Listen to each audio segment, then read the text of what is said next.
ನಮಸ್ಕಾರ ಜಿ ಸಂವಾದ ವಿಶೇಷ ಚರ್ಚಾ ಕಾರ್ಯಕ್ರಮಕ್ಕೆ ಸ್ವಾಗತ. ನಾನು ಸಂಪತ್ ಭಂಡಾರು. ರಾಜ್ಯ ರಾಜಕೀಯದಲ್ಲಿ ಸದ್ಯ ಜಾತಿ ಜನಗಣತಿ ವಿಚಾರವಾಗಿ ದೊಡ್ಡ ಮಟ್ಟದಲ್ಲಿ ಚರ್ಚೆ ಆಗ್ತಾ ಇದೆ. ಈ ವರದಿಯನ್ನು ಸ್ವೀಕರಿಸಬೇಕು ಅಥವಾ ತಿರಸ್ಕರಿಸಬೇಕು ಎನ್ನುವಂಥ ವಿಚಾರವಾಗಿ ಕಾಂಗ್ರೆಸ್ನಲ್ಲೇ ಒಂದಷ್ಟು ಗೊಂದಲಮಯ ವಾತಾವರಣ ನಿರ್ಮಾಣವಾಗಿದೆ. ಅವರದ್ದೇ ಪಕ್ಷದಲ್ಲಿ ಒಂದು ಪ್ರಬಲ ಸಮುದಾಯದ ನಾಯಕರು ಈ ವರದಿ ಪುರಸ್ಕರಿಸೋದು ಬೇಡ ಅಂತ ಹೇಳಿದ್ರೆ ಮತ್ತೊಂದಿಷ್ಟು ಜನರು ಹೇಳ್ತಾ ಇದ್ದಾರೆ ಖಂಡಿತವಾಗ್ಲೂ ವರದಿ ಜಾರಿಯಾಗಲೇಬೇಕು ಅಂತ ಹೇಳಿ. ಈ ಜಟಾಪಟಿಯ ನಡುವೆ ಈಗ ಹುಟ್ಟಿಕೊಂಡಿರುವಂಥ ಚರ್ಚೆ ಏನು ಅಂತ ಹೇಳಿದ್ರೆ ಜಾತಿ ಜನಗಣತಿಯ ಮೂಲ ಪ್ರತಿ ಎಲ್ಲಿ ಹೋಗಿದೆ ಎನ್ನುವಂಥದ್ದಾಗಿ. ಜಾತಿ ಜನಗಣತಿಯ ಮೂಲ ಪ್ರತಿ ಹಿಂದೆ ಕಾಣೆಯಾಗಿತ್ತು ಎನ್ನುವಂಥದ್ದಾಗೂ ಕೂಡ ಒಂದಷ್ಟು ದೊಡ್ಡ ಮಟ್ಟದಲ್ಲಿ ಚರ್ಚೆ ಆಗಿತ್ತು. ಆ ಚರ್ಚೆ ಈಗ ಮುನ್ನೆಲೆ ಬರೋಕ್ಕೆ ಮತ್ತೇನು ಕಾರಣ? ಇದೇ ವಿಚಾರದ ಕುರಿತು ನಾವು ಚರ್ಚೆಯನ್ನು ಮಾಡ್ತಾ ಹೋಗ್ತೀವಿ. ಇದೇ ನಮ್ಮ ಚರ್ಚಾ ವಿಷಯ, ಜಾತಿ ಮೂಲ ಯಾವುದಯ್ಯ.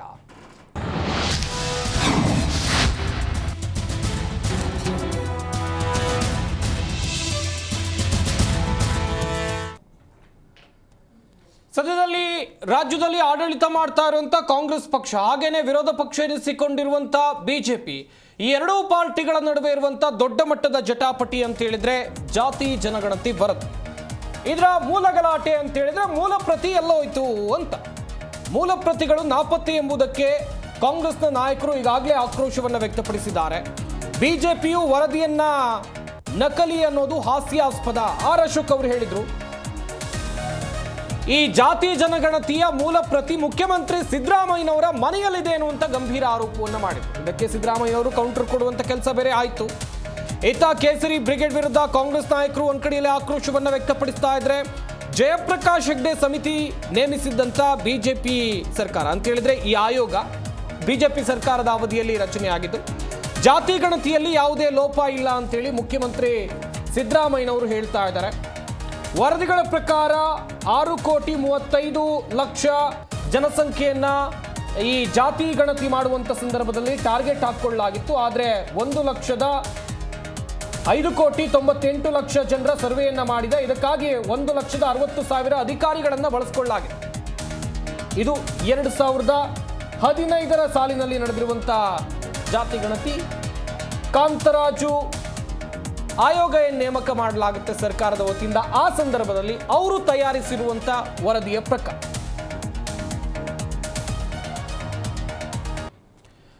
ಹಾಗೇನೆ ಈ ಜಟಾಪಟಿಗೆ ಸಂಬಂಧಿಸಿದಂತೆ ಒಂದಷ್ಟು ರಾಜಕೀಯ ನಾಯಕರು ಮಾತನಾಡಿದ್ದಾರೆ. ಅವ್ರು ಏನ್ ಹೇಳಿದ್ದಾರೆ ಬನ್ನಿ ನೋಡೋಣ. ಕ್ಯಾಬಿನೆಟ್ ಮಿನಿಸ್ಟರ್ ಓದಿ ಚರ್ಚೆ ಮಾಡಲಿ, ಅದಾದ್ಮೇಲೆ ಮುಖ್ಯಮಂತ್ರಿಗಳ ಏನೇನು ಮನಸ್ಸಾಗಿದೆ ಅದು ಎಲ್ಲದನ್ನು ಚರ್ಚೆ. ಈಗಾಗಲೇ ಹೇಳಿದಾರಲ್ಲ, ವಿಶೇಷ ಅಧಿವೇಶನ ನಡೆಸಬೇಕನ್ನೋದು ಚಿಂತನೆ ನಡೆದಿದೆ ಅಂತ. ಚರ್ಚೆಗಳು ನೋಡಿ, ನಾವು ಎಲ್ಲರನ್ನು ಇದ್ರೊಳಗೆ ಸಾಧಕ ಬಾಧಕಗಳ ಬಗ್ಗೆ ಪೂರ್ಣ ಪ್ರಮಾಣದ ಚರ್ಚೆ ಮಾಡ್ಲಿಕ್ಕೆ ಈಗ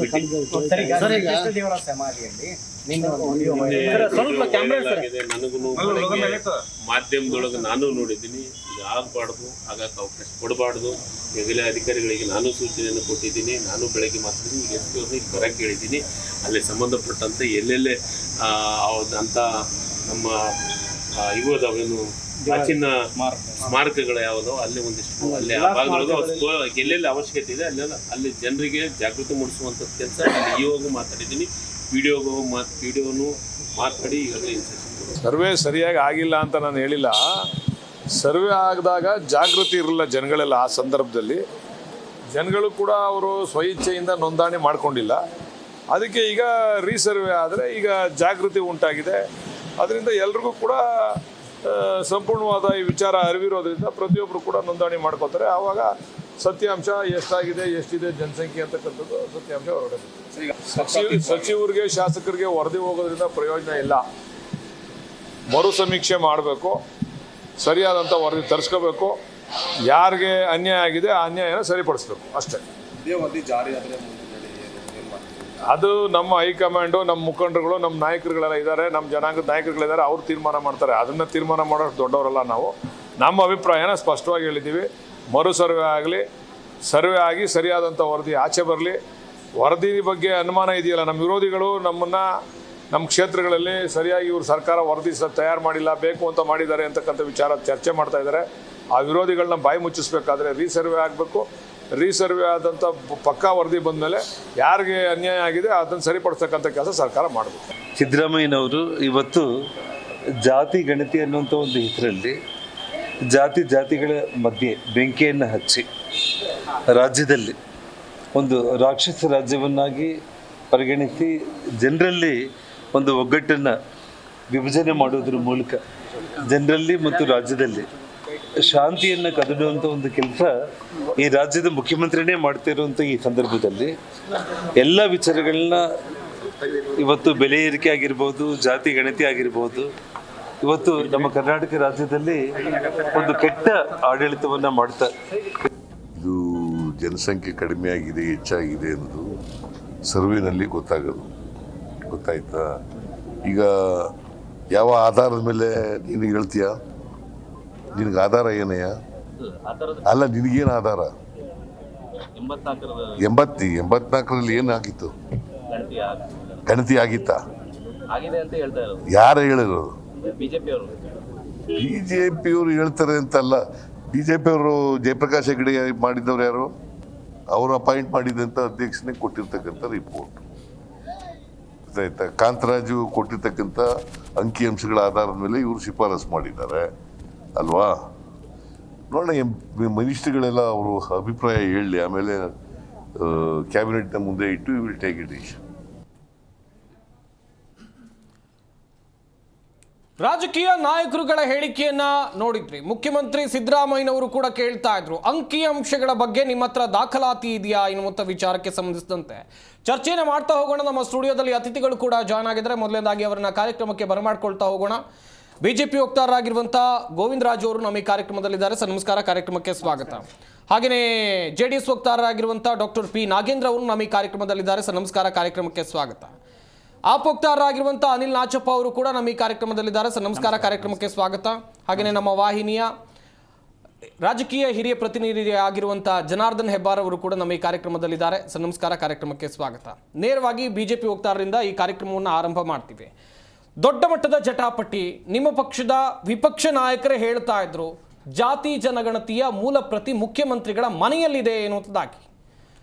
ಸರ್, ಇವತ್ತು ಅವ್ರದ್ದೇ ಸರ್ಕಾರದ ಒಂದು ಇದರಲ್ಲಿರ್ತಕ್ಕಂಥವ್ರು ಎಲ್ಲವನ್ನು ಹೇಳ್ತಾ ಇರ್ತಕ್ಕಂಥದ್ದು ಅಲ್ಲಿಂದಲೇ ಬರ್ತಾ ಇರ್ತಕ್ಕಂಥದ್ದು.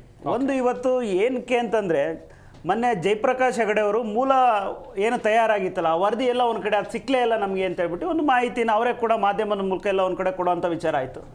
ಇವತ್ತು ಆ ಮೂಲ ದಾಖಲೆಗಳಿಲ್ದಲೆ ಯಾವ ದಾಖಲೆಗಳನ್ನ ತಂದು ಇವತ್ತು ಸರ್ಕಾರ ತನ್ನ ಒಂದು ಕ್ಯಾಬಿನೆಟಲ್ಲಿ ಮೀಟಿಂಗಲ್ಲಿ ಇಟ್ಕೊಂಡು ಏನು ಮಾಡ್ತಾ ಇದ್ದಾರೆ ಅನ್ನೋದು ನಮ್ಗೆ ಆಶ್ಚರ್ಯವಾಗಿ ಕಾಣ್ತಾ ಇದೆ. ಇದ್ರ ನಮ್ಗೆ ಇರ್ತಕ್ಕಂಥದ್ದು ಇದು ಎಲ್ಲ ಒಂದು ಕಡೆ ಪ್ರಶ್ನೆಯಾಗಿ ಉಳಿತಾ ಇದೆ. ನಮಗೆ ಹಿಂದೆನೇ ಹೇಳ್ದಂಗೆ ಎಲ್ಲೋ ವರದಿ ತಯಾರಿಕೆಯಲ್ಲಿ ಲೋಪ ಆಗ್ತಾ ಇದೆ ಅಂತ ನಾವು ಭಾಳ ಮುಂಚೆಯಿಂದಲೂ ಹೇಳ್ಕೊಂಡೇ ಬಂದ್ವಿ. ಯಾಕೆಂದರೆ ಯಾವುದೇ ಒಂದು ವರದಿನ ಮನೆಗೆ ಹೋಗಿ ಮನೆ ಭೇಟಿ ಮಾಡಿ ವರದಿ ತಯಾರಿದ್ದಲ್ಲ ಇದು. ಎಲ್ಲೋ ಒಂದು ಕಡೆ ಕೂತ್ಕೊಂಡು ಮಾಡಿದಂಥ ವರದಿ ಅಂತ ಹೇಳ್ಬಿಟ್ಟು ನಾವು ಅವೈಜ್ಞಾನಿಕವಾಗಿದೆ ಅಂತ ಹೇಳ್ಬಿಟ್ಟು ಸಾಕಷ್ಟು ಸಲ ನಮ್ಮ ಎಲ್ಲ ನಾಯಕರುಗಳು ಹೇಳ್ತಲೇ ಬಂದಿದ್ದೀವಿ.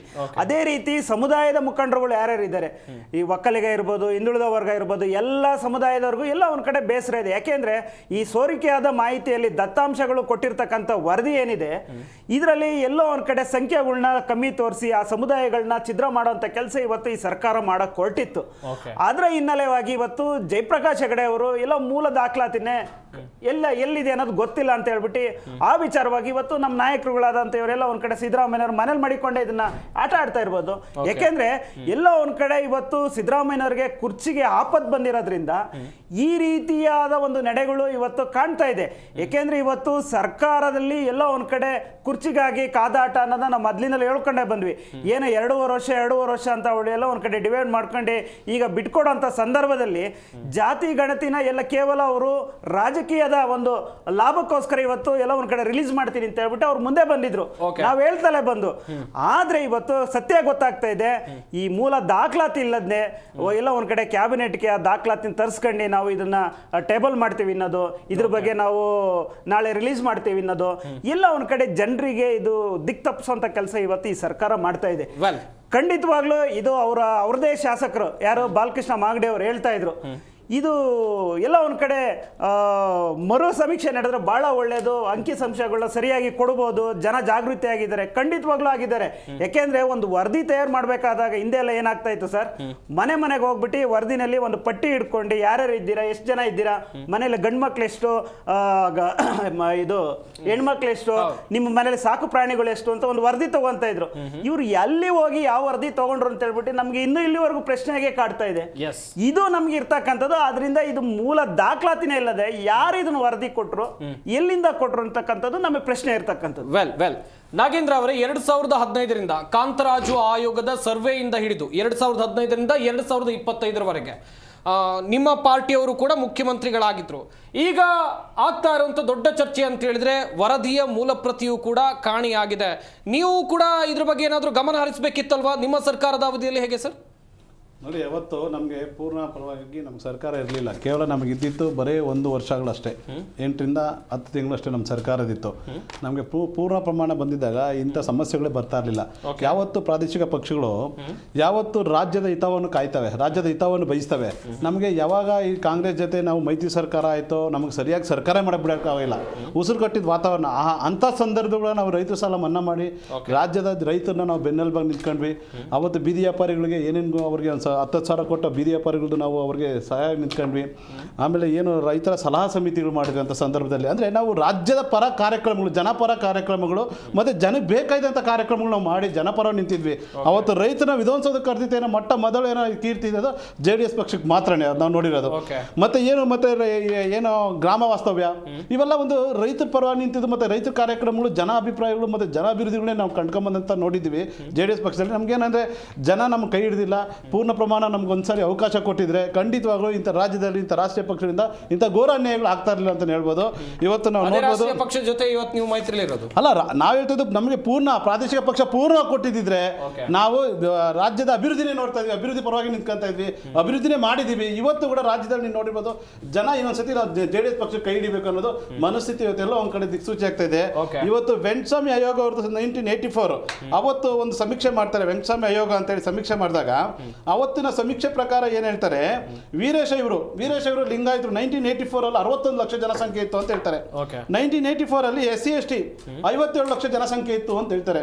1984 ಅಲ್ಲಿ ಮುಸ್ಲಿಮ್ಸ್ 39 ಲಕ್ಷ ಜನಸಂಖ್ಯೆ ಇತ್ತು ಅಂತ ಹೇಳ್ತಾರೆ. ಅಲ್ಲಿಂದ 30 ವರ್ಷ ಆದಮೇಲೆ 2015 ಬಂದಾಗ ಕಾಂತರಾಜು ವರದಿ ಅವ್ರದ್ದು ಯಾಕೆ ಒಂದು ಇದು ಸಮೀಕ್ಷೆ ಚೇಂಜ್ ಆಗುತ್ತೆ ಅಂತಂದ್ರೆ SC/ST ಬಂದು 1.9 ಲಕ್ಷ 90% ಏರಿಕೆ ಆಗಿದೆ ಅಂತೇಳಿ.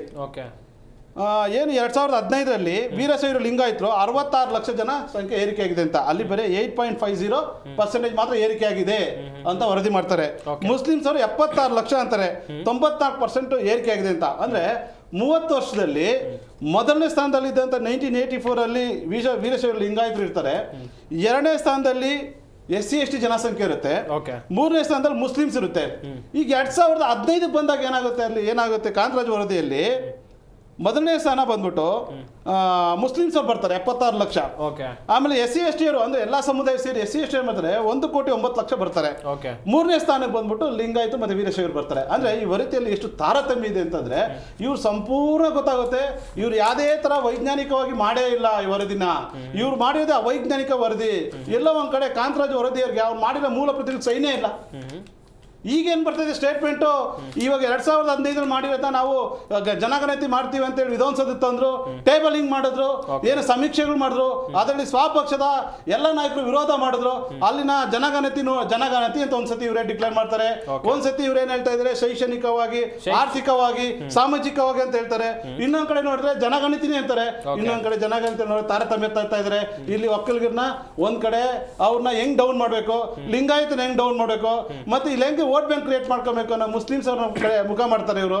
ಬರೀ ಒಂದು ಸಮುದಾಯದ ಹೋಲಿಕೆಗೆ ಇವತ್ತು CM ಹೋಗ್ತಾ ಇದ್ದಾರೆ.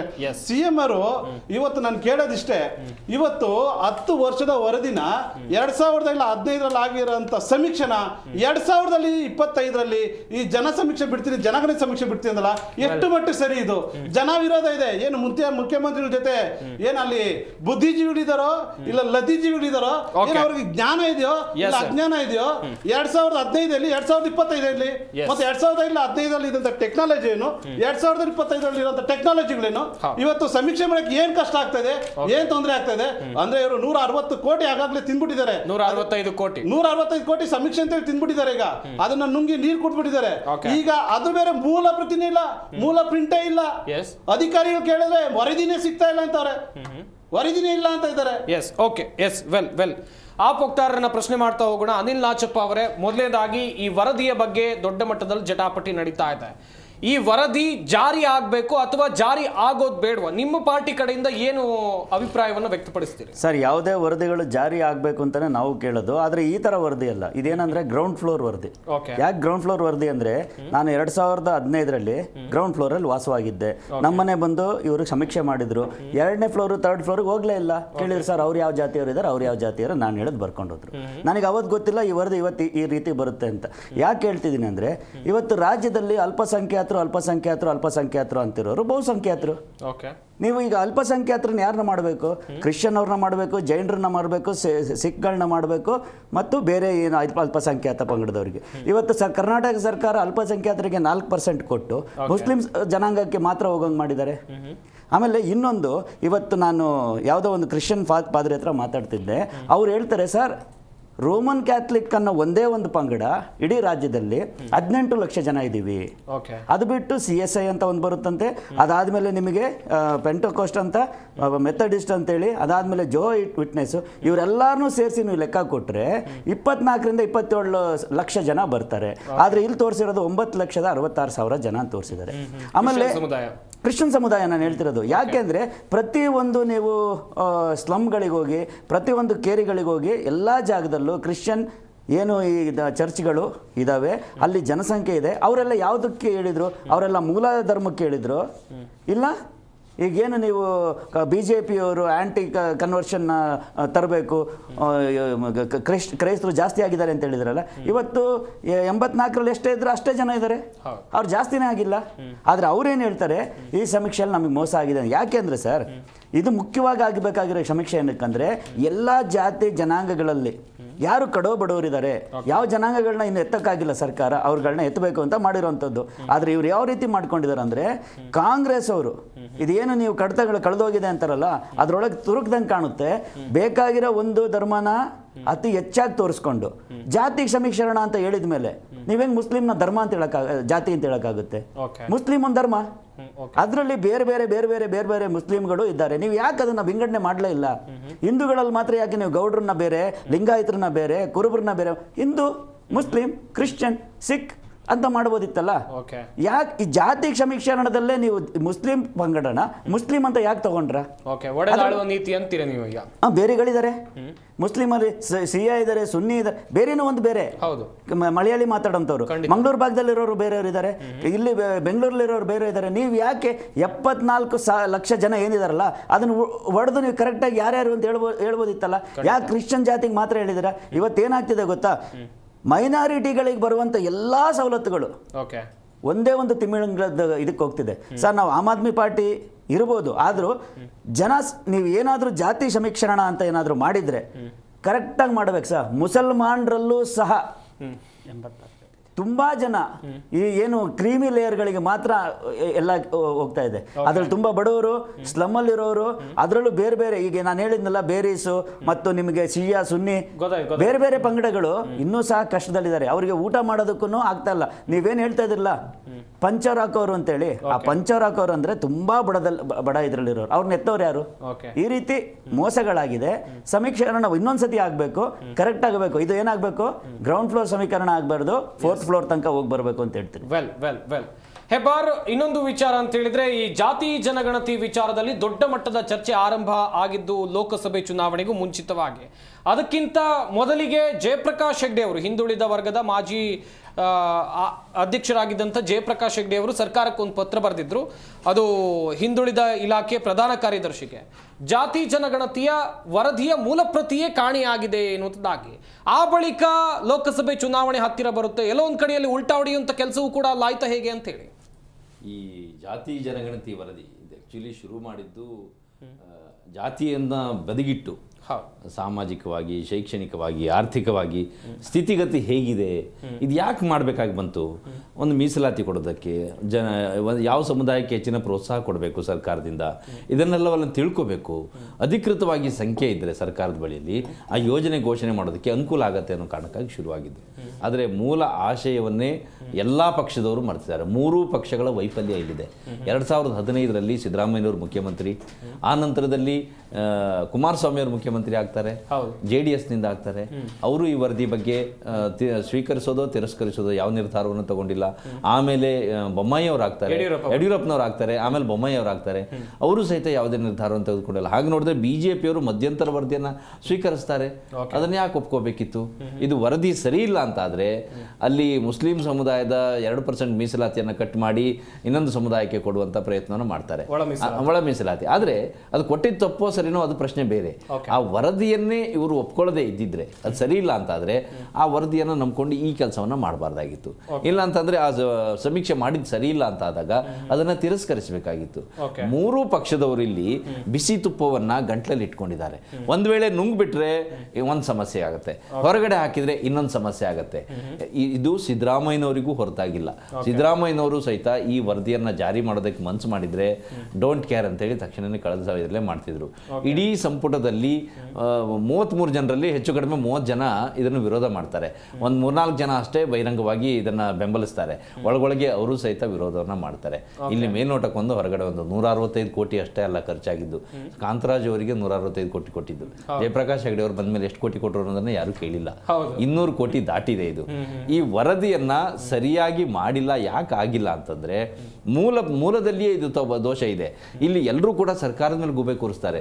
ಮೂಲವಾಗಿ ಇಲ್ಲಿ ಪ್ರಶ್ನೆ ಮಾಡಬೇಕಾಗಿರೋದು, ಕ್ರಮ ಆಗಬೇಕಾಗಿರೋದು ಕಾಂತರಾಜು ಅವರ ಮೇಲೆ ಮತ್ತು ಅವರ ಜೊತೆಯಲ್ಲಿ ಕೆಲಸ ಮಾಡಿದಂಥ ಅಧಿಕಾರಿಗಳ ಮೇಲೆ.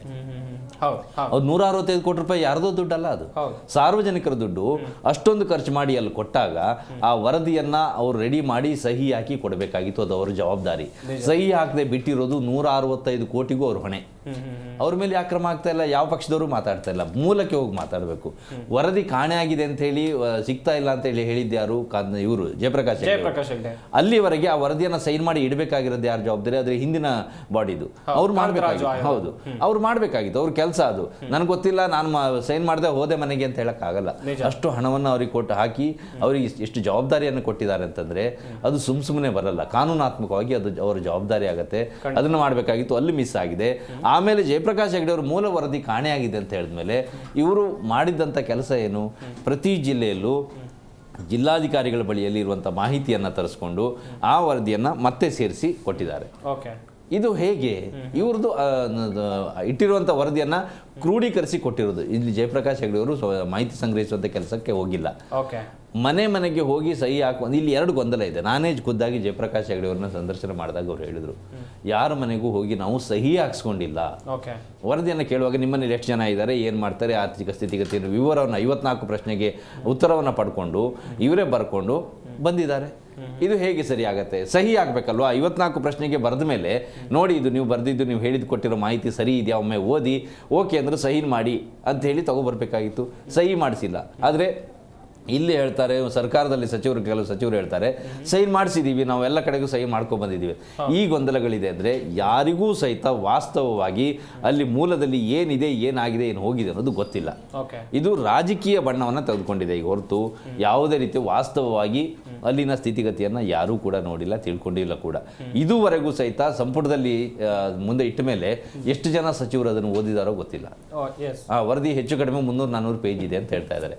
ಆ ವರದಿಯನ್ನು ಓದಬೇಕಲ್ವ ಅಕ್ಷರ, ಅದು ಅವ್ರ ಜವಾಬ್ದಾರಿ. ಸಚಿವರು ಸಂಪುಟದ ಮುಂದೆ ಬಂದಾಗ ಅದನ್ನು ಓದಬೇಕಾಗಿತ್ತು. ಅದು ಓದಿ ಇದು ಮಾಡಿಲ್ಲ. ಜಯಪ್ರಕಾಶ್ ಹೆಗಡೆ ಅವರು ಹೇಳ್ತಾರೆ ಸಂಪೂರ್ಣ 90% ಸರಿಯಾಗಿದೆ, 100ಕ್ಕೆ 100 ಸರಿ ಇಲ್ಲದೆ ಇರ್ಬೋದು, 90% ಸರಿ ಇದೆ ಅಂತೇಳಿ. ಎಲ್ಲ ಸಚಿವರು, ವಿರೋಧಿಸುವಂತಹ ಸಚಿವರು, ಬೆಂಬಲಿಸುವಂತಹ ಸಚಿವರು ಅದನ್ನು ಓದಬೇಕಾಗಿತ್ತು. ಓದಿ ಅಂಕಿಅಂಶ ಸಹಿತವಾಗಿ ಮಾಧ್ಯಮದ ಮುಂದೆ ಹೇಳಬೇಕಾಗಿತ್ತು. ಅದು ಯಾಕೆ ಹೇಳ್ತಾ ಇಲ್ಲ ಅವರು? ಯಾರಿಗೂ ಅದರ ಆಸಕ್ತಿ ಇಲ್ಲ, ಕೇವಲ ರಾಜಕೀಯ. ವೆಲ್ ಸರ್, ವೆಲ್ ಬಿಜೆಪಿ ವಕ್ತಾರರನ್ನ ಮಾತನಾಡಿಸ್ತಾ ಹೋಗೋಣ. ಗೋವಿಂದರಾಜು ಅವರೇ, ಇಲ್ಲಿ ನೀವೀಗ ಆರೋಪವನ್ನ ಮಾಡ್ತಾ ಇದ್ದೀರಾ, ಈ ವರದಿ ಸರಿ ಇಲ್ಲ, ಈ ವರದಿಯಲ್ಲಿ ಅಂಕಿಅಂಶಗಳು ತಪ್ಪಾಗಿದೆ, ಒಡೆದು ಆಳುವ ನೀತಿಗಳೆಲ್ಲ ಆಗಿದೆ ಅನ್ನೋದಾಗಿ ನೀವು ಕೂಡ ಹೇಳ್ತಾ ಇದ್ದೀರಾ. ನಿಮ್ಮ ಸರ್ಕಾರ ಇದ್ದಾಗಲೂ ಕೂಡ ಇದೇ ವರದಿ ಇತ್ತು, ನೀವು ಕೂಡ ಈ ಪ್ರಾಜೆಕ್ಟ್ ಮೇಲೆ ಇನ್ವೆಸ್ಟ್ಮೆಂಟ್ ಮಾಡಿದ್ದೀರಾ, ನಿಮ್ಮ ಸರ್ಕಾರವು ಕೂಡ. ಯಾಕೆ ಸರಿ ಮಾಡ್ಬೋದಿತ್ತಲ್ಲ ಅಂಕಿಅಂಶಗಳನ್ನು ಆ ಸಂದರ್ಭದಲ್ಲಿ? ಇಲ್ಲ ನೋಡಿ ಸರ್, ಇದು ಆ್ಯಕ್ಚುಲಿ ಏನು ವರದಿ ತಯಾರಾಯ್ತಲ್ಲ 2015ರಲ್ಲೇ ತಯಾರಾದ ನಂತರ ಓಕೆ, ಎಲ್ಲ ಒಂದು ಕಡೆ ಆ ವರದಿ ಬಗ್ಗೆ ಎಲ್ಲ ಒಂದು ಕಡೆ ಅದ್ರ ಬಗ್ಗೆ ಅನುಮಾನ ಆಯಿತು. ಅಂದರೆ ವರದಿ ಸರಿ ಇಲ್ಲ ಅನ್ನೋ ವಿಚಾರಗಳು ಚರ್ಚೆ ಬರ್ತಾಯಿತ್ತು. ಅದೇ ರೀತಿ ಎಲ್ಲ ಒಂದು ಕಡೆ ಮೆಂಬರ್ ಸೆಕ್ರೆಟರಿ ಸಹಿ ಇಲ್ಲ ಅನ್ನೋದು ಒಂದು ಮಾಹಿತಿ ಸೋರಿಕೆ ಆಗಿತ್ತು. ಆಮೇಲೆ ಮಾಡಿರ್ತಕ್ಕಂಥ ಏನು ವರದಿಗಳು ಎಲ್ಲ ಒಂದು ಕಡೆ ದತ್ತಾಂಶಗಳು ಕಲೆಕ್ಟ್ ಮಾಡೋದ್ರಲ್ಲಿ ಸರಿ ಇಲ್ಲ ಅನ್ನೋದೊಂದು ವಿಚಾರಗಳು ಎಲ್ಲ ಒಂದು ಕಡೆ ಮಾಹಿತಿ ಈಚೆ ಬಂದಾದ್ಮೇಲೆ ಅದನ್ನ ಎಲ್ಲೋ ಒಂದು ಕಡೆ ಅದನ್ನ ಮಾಡಿದ್ರೆ ಸರಿ ಇಲ್ಲ, ಸರೋಗೋದಿಲ್ಲ ಅನ್ನೋಕ್ಕೋಸ್ಕರ ಅದನ್ನ ಹಾಗೆ ನಾವು ಮಾಡೋಂಥ ಕೆಲಸ ಮಾಡಲಿಲ್ಲ ಸರ್. ಇದು ಒಪ್ಕೊಂಡಂತದೆ. ತಪ್ಪಾಗಿ ಉಳಿಸಿಬಿಟ್ರಿ. ಹಾಗಾದ್ರೆ ತಪ್ಪಾಗಲ್ಲ, ಅದನ್ನ ಮಾಡಿದ್ರೆ ತಪ್ಪಾಗುತ್ತೆ ಖಂಡಿತವಾಗ್ಲು. ಇವತ್ತು ಅಷ್ಟೇ ಈ ಸರ್ಕಾರ ಮಾಡಿದ್ರೆ ತಪ್ಪೇನಿದೆ ಸರ್? ಮತ್ತೆ ಪುನಃ ಅದನ್ನೇ ಸರ್ವೆ ಮಾಡೋ ವಿಚಾರ ನೋಡಿ ಸರ್, ಅದು ಎಲ್ಲ ಒಟ್ಟಾಗಿ ತೀರ್ಮಾನ ಮಾಡಿ ಮಾಡುವಂತ ಕೆಲಸ ಮಾಡೋದಕ್ಕೆ ಎಲ್ಲದಕ್ಕೂ ಅವಕಾಶ ಇದೆ. ಆದ್ರೆ ಆ ವರದಿಯನ್ನ ತಗೊಂಡು ಇಷ್ಟೊಂದು ಗೊಂದಲ ಮಾಡಿ ನಾವು ಬೇರೆ ವರದಿ ಹೊಸ ವರದಿಗೆ ಕಂಪೇರ್ ಮಾಡಕ್ಕಾಗಲ್ಲ. ಹೊಸ ವರದಿ ಮಾಡ್ತೀನಿ ನಾಳಿಂದಲೇ ಮಾಡ್ಬೋದು, ಅದ್ರ ಬಗ್ಗೆ ಯಾರ್ದು ಪ್ರಶ್ನೆ ಇಲ್ಲ. ಇವತ್ತು ಎಲ್ರಿಗೂ ಕೂಡ ಒಂದು ಅರಿವು ಬಂದಿದೆ, ಒಳ್ಳೆ ಮಾಹಿತಿ ಕಲೆಕ್ಟ್ ಆಗ್ಬೋದು, ದಾಖಲೆಗಳು ಸಿಗುತ್ತೆ, ಏನು ಆರ್ಥಿಕವಾಗಿ ಮತ್ತೆ ಶೈಕ್ಷಣಿಕವಾಗಿ ಮತ್ತೆ ಸಾಮಾಜಿಕವಾಗಿ ಇರ್ತಕ್ಕಂಥ ಒಂದು ದತ್ತಾಂಶವನ್ನ ಕ್ರೋಢೀಕರಣ ಮಾಡಿ ಎಲ್ಲ ಒಂದು ಕಡೆ ಆರ್ಥಿಕವಾಗಿ ಹಿಂದುಳಿರ್ತಕ್ಕಂಥ ಒಂದು ಕೆಳದ ಸಮುದಾಯವನ್ನ ಮೇಲೆತ್ತ ಕೆಲಸ ಮಾಡೋದಿಕ್ಕೆ ಬಹಳ ಅನುಕೂಲ ಆಗುತ್ತೆ ಸರ್. ಆದ್ರೆ ನಾವು ಅಧಿಕಾರಕ್ಕೆ ಬಂದ್ವಿ, ಕುಮಾರಸ್ವಾಮಿ ಅವರು CM ಆಗಿದ್ರು, ಅವ್ರು ಮಾತ್ರ ತಗೊಳ್ಳಿಲ್ಲ, ಅವತ್ತೇ ಹೇಳ್ಬೋದಾಯ್ತು, ಇಲ್ಲ ಮಾಡ್ಬೋದಾಯ್ತು ಸರ್. ವರದಿನೇ ಸರಿ ಇಲ್ಲ ಅಂತ ಒಂದು ಮಾಹಿತಿ ಇದ್ದಾಗ ಅದನ್ನ ಯಾವ ರೀತಿಯಾಗಿ ನೀವು ಟೇಬಲ್ ಮಾಡಕ್ ಕೊಡ್ತೀರಾ? ಅಲ್ಲೇ ಇರುತ್ತೆ ಪ್ರಶ್ನೆ. ಯಾವತ್ತೂ ಸಹಿತ ಮುಖ್ಯಮಂತ್ರಿ ಆದಂಥವ್ರು ಅಥವಾ ಸಚಿವರಾಗಿದ್ದಂಥವ್ರು ಅದು ಸರಿ ಇಲ್ಲ ಅಂತ ಆದ್ರೆ ಅದನ್ನ ತಕ್ಷಣವೇ ಅದನ್ನ ಅಲ್ಲಿಗೆ ಮುಗಿಸುವಂತ ಕೆಲಸ ಮಾಡಬೇಕಾಗಿತ್ತು. ಸರಿಯಾಗಿ ಮಾಡಬೇಕು ಇದನ್ನ. ಇದು ಇಷ್ಟು ದಿನ ಲೋಪ ಆಗಿದೆ ಅಂತ ಮಾಡಿ. ಈಗ ನೋಡಿ, ಇದು ಈ ಲೋಪ ಇವತ್ತಲ್ಲ ಆಗಿರ್ತಕ್ಕಂಥದ್ದು. 2015ರಲ್ಲಿ CM ಆಗಿ 2018 ತನಕ CM ಸಿದ್ದರಾಮಯ್ಯನವರು ಕಂಟಿನ್ಯೂ ಆಗಿದ್ರು. ಆದ್ರೂ ಅವ್ರು ತಗೊಂಡಿದ್ದಕ್ಕೆ ಹಿಂದೆ ಮುಂದೆ ನೋಡ್ತಾ ಇದ್ರು. ಇವತ್ತು ಈ ವರದಿ ಸ್ವೀಕರಿಸಿದ ಕಾರಣ ಏನು ಅಂದ್ರೆ ಕೇವಲ ರಾಜಕೀಯದ ಲಾಭಕ್ಕೋಸ್ಕರ ಅಂತ ನಾವು ಹೇಳಿಕೆಯನ್ನು ಕೊಡ್ತಾ ಇರೋದು ಇದಕ್ಕೋಸ್ಕರ. ಜಾತಿ ಜನಗಣತಿಯ ಮೂಲ ಪ್ರತಿ ಕಾಣೆ ಆಗಿದೆ ಎನ್ನುವಂತ ಚರ್ಚೆ ಹುಟ್ಕೊಂಡಿದ್ದು ಇವತ್ತು ನಿನ್ನೆಯದಲ್ಲ. ಜಯಪ್ರಕಾಶ್ ಹೆಗ್ಡೆ ಅವರು ಹಿಂದುಳಿದ ಆಯೋಗದ ಅಧ್ಯಕ್ಷರಾದಂಥ ಸಂದರ್ಭದಲ್ಲೂ ಕೂಡ ಈ ಚರ್ಚೆ ಆಗಿತ್ತು. ಮೂಲ ಪ್ರತಿ ಕಾಣೆಯಾಗಿತ್ತು, ಕೆಲವೊಂದಿಷ್ಟು ಜನರ ಸಹಿ ಅದರಲ್ಲಿ ಇಲ್ಲ ಎನ್ನುವುದಾಗೂ ಕೂಡ ಚರ್ಚೆ ಆಗಿತ್ತು. ಆ ಬಳಿಕ ಅದೇ ಕಂಟಿನ್ಯೂ ಆಗಿತ್ತು. ಈಗ ಮತ್ತೆ ಮುನ್ನೆಲೆಗೆ ಬಂದಿದೆ. ಯಾಕೆ ಮುನ್ನೆಲೆಗೆ ಬಂತು ಎನ್ನುವುದಾಗೂ ಕೂಡ ಒಂದಷ್ಟು ಅನುಮಾನಗಳು ಕೂಡ ಹುಟ್ಟಿಕೊಳ್ಳುವಂಥದ್ದು ಸಹಜ. ಈಗ JDS ವಕ್ತಾರರನ್ನ ಮಾತನಾಡಿಸ್ತಾ ಹೋಗೋಣ. ನಾಗೇಂದ್ರ ಅವರೇ, ನೀವು ಕೂಡ ಆರೋಪ ಪ್ರತ್ಯಾರೋಪಗಳನ್ನ ಮಾಡ್ಕೊಂಡೇ ಬರ್ತಾ ಇದ್ರೆ ಈ ಜಾತಿ ಜನಗಣತಿ ವಿಚಾರವಾಗಿ. ಕಾಂಗ್ರೆಸ್ನವರು ಹೇಳ್ತಾ ಇದ್ದಾರೆ, JDSನವರು BJPಯವರು ಮಾಡ್ತಾ ಇರುವಂತ ಆರೋಪ ಹಾಸ್ಯಾಸ್ಪದ ಎನ್ನುವಂಥದ್ದಾಗಿ ಏನ್ ಹೇಳ್ತೀರಾ ಈ ವಿಚಾರಕ್ಕೆ? ಅಲ್ಲ, ಒಳ್ಳೆ ವಿಚಾರ ತೆಗೆದ್ರಿ ಸರ್. ಈ ವಿಚಾರದಲ್ಲಿ ನೋಡಿ, ಸ್ವಪಕ್ಷದಲ್ಲಿ ಮೊಟ್ಟ ಮೊದಲು ಇದ್ರ ಬಗ್ಗೆ ತಿರಸ್ಕಾರ ಮಾಡಿದವರು ಯಾರಾದರೂ ಇದ್ರೆ ಅದು DK ಶಿವಕುಮಾರ್, TB ಜಯಚಂದ್ರ ಅವರು, ಶಾಮನೂರು ಶಿವಶಂಕರಪ್ಪನವರು, ಈಶ್ವರ್ ಖಂಡ್ರೆ ಅವರು, ಮತ್ತೆ ಏನು ಲಕ್ಷ್ಮೀ ಹೆಬ್ಬಾಳ್ಕರ್ ಅವರು, ಮತ್ತೆ ಮಠಾಧೀಶರು, ಲಿಂಗಾಯತ ಮಠಾಧೀಶ ಇರ್ಬೋದು, ಒಕ್ಕಲಿಗರ ಮಠಾಧೀಶ ಇರ್ಬೋದು, ಮೊಟ್ಟ ಮೊದಲು ಇದರ ವಿರೋಧ ಮಾಡಿದವರೇ ಸ್ವಪಕ್ಷದ ಕಾಂಗ್ರೆಸ್ ನಾಯಕರು. ಈಗಲೇ ನೀವು ಹಾಕಿದ ವಿಡಿಯೋದಲ್ಲಿ ಬಾಲಕೃಷ್ಣ ಅವರು ಏನು ಹೇಳಿದ್ರು, ಮರು ಸಮೀಕ್ಷೆ ಮಾಡಿ, ಮರು ವರದಿ ಮಾಡಿ ಅಂತ. ಇವತ್ತು ನಾನು ಏನು ಹೇಳಕ್ಕೆ ಇಷ್ಟಪಡ್ತಾ ಇದ್ದೆ ಅಂದರೆ, ಇವತ್ತಿನ ಈ ಒಂದು ಕಾಲಘಟ್ಟದಲ್ಲಿ ಇವತ್ತು CM ಆಗಿ ಉಳಿಯೋದೇ ಕಷ್ಟ ಆಗೋಗಿದೆ. ಅವ್ರು 5 ವರ್ಷ, ಅವರು 5 ವರ್ಷ ಉಳಿಯೋಕ್ಕೆ ಸಾಧ್ಯ ನಡೀತಂಥ ಸಮಸ್ಯೆ ಅವರಿಗೆ ಕಂಟಕ ಆಗೋಗಿದೆ. ಈ ವಿಚಾರಣ ಅವರಿಗೆ 2.5 ವರ್ಷ ಏನು ಕಮಿಟ್ಮೆಂಟ್ ಇತ್ತಲ್ಲ, ಏನು DK ಶಿವಕುಮಾರ್ ಮತ್ತು ಸಿದ್ದರಾಮಯ್ಯ ಅವ್ರ ಮಧ್ಯೆ 2 ವರ್ಷ ಕಮಿಟ್ಮೆಂಟ್ ಇತ್ತು, ಆ 2.5 ವರ್ಷ ಇವಾಗ ಅಕ್ಟೋಬರ್ ಮಂತ್ಗೆ ಮುಗಿತಾ ಬರ್ತಾ ಇದೆ. ಅದನ್ನು ಸದನದಲ್ಲಿ ಕೂಡ ನಾವು DK ಶಿವಕುಮಾರ್ ಹೇಳಿರೋ ಮಾತನ್ನ ಕೇಳಿದ್ದೀವಿ ಅನ್ಸುತ್ತೆ. ಅಧಿಕಾರ ಅನ್ನೋದು ಕೇಳಿ ಪಡೆಯೋದಲ್ಲ, ಒದ್ದು ಕಿತ್ಕೊಬೇಕು ಅನ್ನೋದು ಎಲ್ಲ ಒಂದು ಕಡೆ ಸ್ಟೇಟ್ಮೆಂಟ್ ಕೊಟ್ಟಿರೋದು ನಾವು ಮಾಧ್ಯಮದಲ್ಲಿ ನೋಡಿದ್ದೀವಿ. ಇವತ್ತು ಅವ್ರಿಗೆ ಅಕ್ಟೋಬರ್ ಹತ್ರ ಬರ್ತಾ ಇದ್ದಂಗೆ ಸಮಸ್ಯೆಗಳು ಹುಟ್ಟಾಕಬೇಕು, ರಾಜ್ಯದಲ್ಲಿ ಜನರನ್ನ ತಲ್ಲಣ ಮಾಡಬೇಕು. ನೀವು ನೋಡ್ತಾ ಇರ್ಬೋದು, ಬದ್ದಾಗಿಂದ ಒಂದು 18-20 ತಿಂಗಳಿಂದ ಇವ್ರ ಮೇಲೆ ಹಗರಣಗಳು ಬರ್ತಾ ಇದೆ ಹೊರತು ಯಾವುದೇ ಅಭಿವೃದ್ಧಿಗಳೇ ಇಲ್ಲ. ಇವತ್ತು ರಾಜ್ಯದಲ್ಲಿ ಅಭಿವೃದ್ಧಿಗಳಿಲ್ಲ ಅಂತ ಸ್ವಪಕ್ಷದ ನಾಯಕರು, MLAಗಳು, ಸಚಿವರುಗಳು ಹೇಳ್ತಾ ಇದ್ದಾರೆ. ರಾಜೀನಾಮೆಗಳು ಕೊಟ್ಟಿದ್ದಾರೆ, ಅಭಿವೃದ್ಧಿನೇ ಇಲ್ಲ. ಇವತ್ತು BR ಪಾಟೀಲ್ ಅವ್ರು ಏನು ಮಾಡಿದ್ರು, CM ಅವ್ರ ಆಪ್ತ ಸಹಾಯಕರು ಮತ್ತು ಅವರು ಅಡ್ವೈಸರು ಸ್ವತಃ ಅವ್ರು ಹೇಳ್ಕೊಂತಾರೆ, ನಾನು ಕ್ಷೇತ್ರ ಕಡೆ ಹೋಗಕ್ಕೆ ಆಗ್ತಾ ಇಲ್ಲ, ಅಭಿವೃದ್ಧಿ ಇಲ್ಲ, ನಮ್ಗೆ ಅನುದಾನಗಳಿಲ್ಲ, ನಾನು ಹಿಂಗಿದ್ದಾಗ ಕ್ಷೇತ್ರ ಜನ ಮುಖ ತೋರ್ಸೋಕ್ಕಾಗ್ತಾ ಇಲ್ಲ. ಎಲ್ಲೋದ್ರೆ ಅಲ್ಲಿ ಕ್ಷೇತ್ರ ಜನಗಳು ಕಾರ್ಯಕರ್ತರು ಹಿಡ್ಕೊಂಡು ಕೇಳ್ತಾರೆ, ಯಾಕೆ ನಮ್ಮ ಸರ್ಕಾರ ಅಭಿವೃದ್ಧಿ ಆಗ್ತಾ ಇಲ್ಲ, ಅನುದಾನಗಳಿಲ್ಲ ಅಂತ ಕೇಳಕ್ಕೆ ಸ್ಟಾರ್ಟ್ ಮಾಡಿದ್ದಾರೆ. ಉತ್ತರ ಕೊಡೋಕ್ಕಾಗದೆ ರಾಜೀನಾಮೆ ಕೊಡ್ತೀನಿ, ದಯಮಾಡಿ ರಾಜೀನಾಮೆ ತಗೊಳ್ಳಿ ಅಂತೇಳಿ BR ಪಾಟೀಲ್ ಅವ್ರು ಹೇಳ್ಕೊಂತಾರೆ. ಇವತ್ತು ಯಾರಿಗೆ? CMಗೆ. ಇದು BJP ಅವರಲ್ಲ, ಇದು JDS ಅವರಲ್ಲ. ಸರ್ಕಾರದ ಒಳ ಉಳುಕುಗಳನ್ನ ತನ್ನ ಸ್ವಪಕ್ಷದ ನಾಯಕರು ತೆಗಿತಾ ಇದ್ದಾರೆ. ಇಂಥ ಸಂದರ್ಭದಲ್ಲಿ ಏನು ಇವತ್ತು CM ಅವ್ರು ಬಂದಾಗಿಂದ ಮೂಡ ಹಗರಣದಲ್ಲಿ ಅದರಲ್ಲೇ ಸಿಗಾಕೊಂಡಿದ್ರು. ಇವತ್ತರೆಗೂ ಆಚೆ ಬರೋಕ್ಕಾಗ್ತಾ ಇಲ್ಲ. ವಾಲ್ಮೀಕಿ ಕರ್ನಲ್ಲಿ ಅವರೇ ಸ್ವತಃ ಒಪ್ಕೊಂಡ್ಬಿಟ್ರು ಸದನದಲ್ಲಿ. 287 ಕೋಟಿ ಅಲ್ಲ ಸ್ವಾಮಿ, 187 ಕೋಟಿ ಅಂತ ಸ್ವತಃ CM ಹೇಳ್ಕೊಂತಾರೆ. ಅದೇ ತರ ಮುಂದೆ ಬಂದ್ರೆ ಇವತ್ತು ಮನಿ ಟ್ರ್ಯಾಪ್ಗಳು ನೋಡ್ಬೋದು. ಇವತ್ತು ಸದನದಲ್ಲಿ ದೇವ ಮಂದಿರ, ಇವತ್ತು ಆ ಸದನದಲ್ಲಿ ನಿಂತ್ಕೊಂಡು ಹೇಳ್ತಾರೆ, ಹನಿ ಟ್ರ್ಯಾಪ್ ಆಗಿರೋರಿಗೆ ನಿಮ್ಗೆಲ್ಲರಿಗೂ ನಾನು ರಕ್ಷಣೆ ಅಂತ ಹೇಳ್ತಾರೆ. ಸ್ವಾಮಿ, 7 ಕೋಟಿ ಜನರನ್ನ ಏನ್ ಮಾಡ್ತೀರಾ? ಅವ್ರ ಸಮಸ್ಯೆ ಯಾರು ಕೇಳ್ತಿದ್ದೀರಿ? ಓಕೆ. ಇವತ್ತು ಗ್ಯಾರಂಟಿಗಳಂತ ಘೋಷಣೆ ಮಾಡಿದ್ರಿ. ಆ ಗ್ಯಾರಂಟಿ ಯೋಜನೆಗಳು ತಲುಪಿಸೋಕ್ಕೋಸ್ಕರ ನಿಮ್ಮ ಕಾಂಗ್ರೆಸ್ ಪಕ್ಷದ ಕಾರ್ಯಕರ್ತರು ತಂದ್ಬಿಟ್ಟು ವಾರ್ಡ್ ಮಟ್ಟದಲ್ಲಿ ಬೂಡ್ ಮಟ್ಟದಲ್ಲಿ ಬಿಟ್ಬಿಟ್ಟು ಕಾರ್ಯಕರ್ತರು ಸದಸ್ಯರು ಮಾಡಿ ಗ್ಯಾರಂಟಿಗಳು ಹೋಗ್ತಾವಿಲ್ಲ ಅಂತ ಅವ್ರು ಚೆಕ್ ಮಾಡ್ತೀನಿ ಅಂತ ಹೇಳ್ತಿರಲ್ಲ ನೀವು. ಇವತ್ತು ಇಂಥ ಟೆಕ್ನಾಲಜಿಯಲ್ಲಿ ಕೇವಲ 30 ದಿವಸದಲ್ಲಿ ವರದಿ ಸಿಗೋ ಅಂತ ಇವತ್ತು ಇರೋ ಟೆಕ್ನಾಲಜಿ ನಮ್ದು. ಎಷ್ಟು ಜನ ಲಕ್ಷಾಂತರ ಜನ ಆಶಾ ಕಾರ್ಯಕರ್ತರು ಇದ್ದಾರೆ, ಓಕೆ, ಲಕ್ಷಾಂತರ ಜನ NGOಗಳಿದ್ದಾವೆ. ಹೌದು. ಇವತ್ತು ಸರ್ಕಾರಿ ಶಾಲೆಗಳಿದ್ದಾವೆ, ಗೌರ್ಮೆಂಟ್ ಶಾಲೆಗಳಿದ್ದಾವೆ. ಇವತ್ತು ಒಂದು ಗ್ರಾಮ ಪಂಚಾಯತಿಯಲ್ಲಿ ಎಷ್ಟು ಆಶಾ ಕಾರ್ಯಕರ್ತರಿದ್ದಾರೆ, ಎಷ್ಟು ಸರ್ಕಾರಿ ಟೀಚರ್ಗಳಿದ್ದಾರೆ, ಎಷ್ಟು ಗೌರ್ಮೆಂಟ್ ಸ್ಕೂಲ್ಗಳಿದ್ದಾವೆ, ಎಷ್ಟು ಸಂಘ ಸಂಸ್ಥೆಗಳಿದ್ದಾವೆ, ಎಷ್ಟು NGOಗಳಿದ್ದಾವೆ. ಬಿಟ್ಟು ಒಂದು ಗ್ರಾಮ ಪಂಚಾಯತಿಯಿಂದ ನೀವು ವರದಿ ಸ್ಟಾರ್ಟ್ ಮಾಡಿದ್ರೆ ಕೇವಲ 30 ದಿವಸದಲ್ಲಿ ರಾಜ್ಯದ ದತ್ತಾಂಶ ತೆಗಿಬೋದು. ನಮ್ಮ ಹತ್ರ ದತ್ತಾಂಶನೇ ಇಲ್ಲ ರೀ. ರಾಜ್ಯದ CM ಹತ್ರ ದತ್ತಾಂಶ ತೆಗಿಬೋದು, ಜನಗಣತಿ ತೆಗಿಬೋದು, ಜಾತಿ ಜನಗಣತಿ ತೆಗಿಬೋದು. ಒಳ ಮೀಸಲಾತಿ ಬೇರೆ ಚಾಲೆಂಜಸ್ ಇದೆ. ಅಂದ್ರೆ ಇವ್ರು ಕಂಟಕ ಬಂದಾಗ ಇವ್ರು ಕಾಂಪ್ಲಿಕೇಟ್ ಮಾಡ್ತಾರೆ, ರಾಜ್ಯದಲ್ಲಿ ಜನನ ದಾರಿ ತಪ್ಪಿಸ್ತಾರೆ, ದಿಕ್ ತಪ್ಪಿಸ್ತಾರೆ. ಅದೇ ವಿಚಾರವಾಗಿ ನಾವು ನೋಡ್ಬೋದಂದ್ರೆ 2015ರಲ್ಲಿ ಇವರು ಏನ್ ಮಾಡಿದ್ರು ಅಂದ್ರೆ ಲಿಂಗಾಯತನ ಹೊಡೆದ್ರು, ವೀರೇಶ್ವರ ಲಿಂಗಾಯತನ ಹೊಡೆದ್ರು. ಅದನ್ನು ಕೂಡ ಇದೇ ತರ ಹೊಡೆದು ರಾಜಕೀಯ ಮಾಡ್ಕೊಂಡ್ ಬಂದ್ರು. ಈಗ ಅವರು ದೇವರಾಜು ಅರಸುನ ನಾನು ಬ್ರೇಕ್ ಮಾಡ್ಬೇಕನ್ನೋ ಒಂದು ಚಿಂತೆ ಅಷ್ಟೇ ತಲೆಯಲ್ಲಿರೋದು. ಇವತ್ತು ಏನು ಅಹಿಂದ ನಾಯಕರು ಇದಾರಲ್ಲ, ಅವ್ರು ಆಗ್ಲೇ ಸ್ಟೇಟ್ಮೆಂಟ್ ಕೊಟ್ಬಿಟ್ಟು 5 ವರ್ಷ ಸಿದ್ದರಾಮಯ್ಯರೇ ಮುಂದುವರಿಸ್ತಾರೆ, ದೇವರಾಜ್ ಅರಸು ಅವರ ಒಂದು ಬ್ರೇಕ್ ಮಾಡ್ತಾರೆ ಅನ್ನೋದನ್ನ ಒಂದು ಮನದಲ್ಲಿ ಕುತ್ಕೊಂಡು ಇವತ್ತು ತಲೆಯಲ್ಲಿ CM ಸ್ಥಾನನ 5 ವರ್ಷ ಕಂಪ್ಲೀಟ್ ಮಾಡಬೇಕು. ಅದು ಜನನ ಸಾಯಿಸಾದ್ರೂ ಮಾಡಬೇಕು, ಹಾಗೂ ದೊರಡೆ ಆದ್ರೂ ಮಾಡಬೇಕು, ಬೆಲೆ ಏರಿಕೆ ಆದ್ರೂ ಮಾಡಬೇಕು, ಹನಿ ಟ್ರ್ಯಾಪ್ಗಳಾದ್ರೂ ಮಾಡಬೇಕು, ಮನಿ ಟ್ರ್ಯಾಪ್ಗಳಾದ್ರೂ ಮಾಡಬೇಕು, ಸರಣಿ ಸಾವುಗಳಾದ್ರೂ ಮಾಡಬೇಕು, ಒಳ ಮೀಸಲಾತಿಗೆ ಜನ ಬೀದಿಯಲ್ಲಿ ನಿಂತ್ಕೊಂಡು ಹೋರಾಟಗಳು ಮಾಡಬೇಕು, ಜನಗಣತಿಯ ವಿಚಾರದಲ್ಲಿ 5 ವರ್ಷ ಕಳಿಬೇಕು ಅನ್ನೋ ಒಂದು ಇವ್ರ ಮೈಂಡಲ್ಲಿ ಕುತ್ಕೊಂಡು ಇವತ್ತು 2015 ವಿಚಾರಣ 2025 ತಂದ್ಬಿಟ್ಟು ವರದಿ ಮಾಡ್ತೀವಿ ಅಂತ ಇವತ್ತು ಏರಿಕೆ ಮಾಡ್ತಾ ಇದ್ದಾರೆ. ಜನನ ಮೂರ್ಖರು ಮಾಡ್ತಾ ಇದ್ದಾರೆ. ಜನ ರೆಡಿ ಎಲ್ಲ ಬುದ್ಧಿವಂತರಾಗಿದ್ದಾರೆ. ಇವತ್ತು ಜನನ ಕೇಳ್ತಾ ಇದ್ದಾರೆ ಇನ್ನೊಂದು ವಿಚಾರ. ಇವತ್ತು ಕಾಂತರಾಜ್ ಅವರು ವರದಿ ಮಾಡ್ಬೇಕಾದ್ರೆ 165 ಕೋಟಿ ಖರ್ಚು ಮಾಡಿದ್ರು. ಅದೇ ರೀತಿ ಇವಾಗ ಜಯಪ್ರಕಾಶ್ ಹೆಗಡೆ ಮಾಡ್ಬೇಕಾದ್ರೆ 200 ಕೋಟಿ ಖರ್ಚಾಗಿಲ್ವಾ? ಎಲ್ಲೋಯ್ತಿದು? 365 ಕೋಟಿ ಎಲ್ಲೋಯ್ತು? ಇವತ್ತು ಮೂಲ ಪ್ರೀತಿ ಇಲ್ಲ, ಮೂಲ ಪ್ರಿಂಟ್ ಇಲ್ಲ ಅಂತ ಹೇಳ್ತಿದ್ರಲ್ಲ, ನಾಚಿಕೆ ಆಗಲ್ಲ ನಿಮಗೆ? ಈ ಸ್ಟೇಟ್ಮೆಂಟ್ ಕೊಡ್ತಾ ಇದ್ರಲ್ಲ, ಅಧಿಕಾರಿಗಳು ಕೊಡ್ತಾ ಇದ್ರಲ್ಲ, ಜನನ ಏನ್ ಮಾಡ್ತಾ ಇದ್ರಿ? ಮೂರ್ಖರು ಮಾಡ್ತಾ ಇದ್ರಿ ಇವತ್ತು. ಜನ ಇವತ್ತು ನಿಮ್ಮನ್ನು ತಿರಸ್ಕಾರ ಮಾಡಿದ್ದಾರೆ ಇವತ್ತು. ಮಾತಾಡೋಣ. ಅನಿಲ್ ನಾಚಪ್ಪ ಅವರೇ, ಇನ್ನೊಂದು ವಿಚಾರ, ಮುಖ್ಯಮಂತ್ರಿ ಸಿದ್ದರಾಮಯ್ಯನವರು ತಮ್ಮ ಕುರ್ಚಿ ಕಂಟಕ ಬಂದಾಗ ಈ ರೀತಿಯಾದಂಥ ವಿಚಾರಗಳನ್ನ ಮುನ್ನೆಲೆಗೆ ತರ್ತಾರೆ ಎನ್ನುವಂಥ ಚರ್ಚೆ, ಏನು ಹೇಳ್ತೀರಾ ಸರ್? ಅವ್ರ ಮನೆಗೆ ಕುರ್ಚಿ ಕಂಟಕ ಬರಲಿ ಇಲ್ಲ ಮನೆ ಹಾಳಾಗಲಿ, ನಮಗೂ ಅದಕ್ಕೆ ಸಂಬಂಧ ಇಲ್ಲ.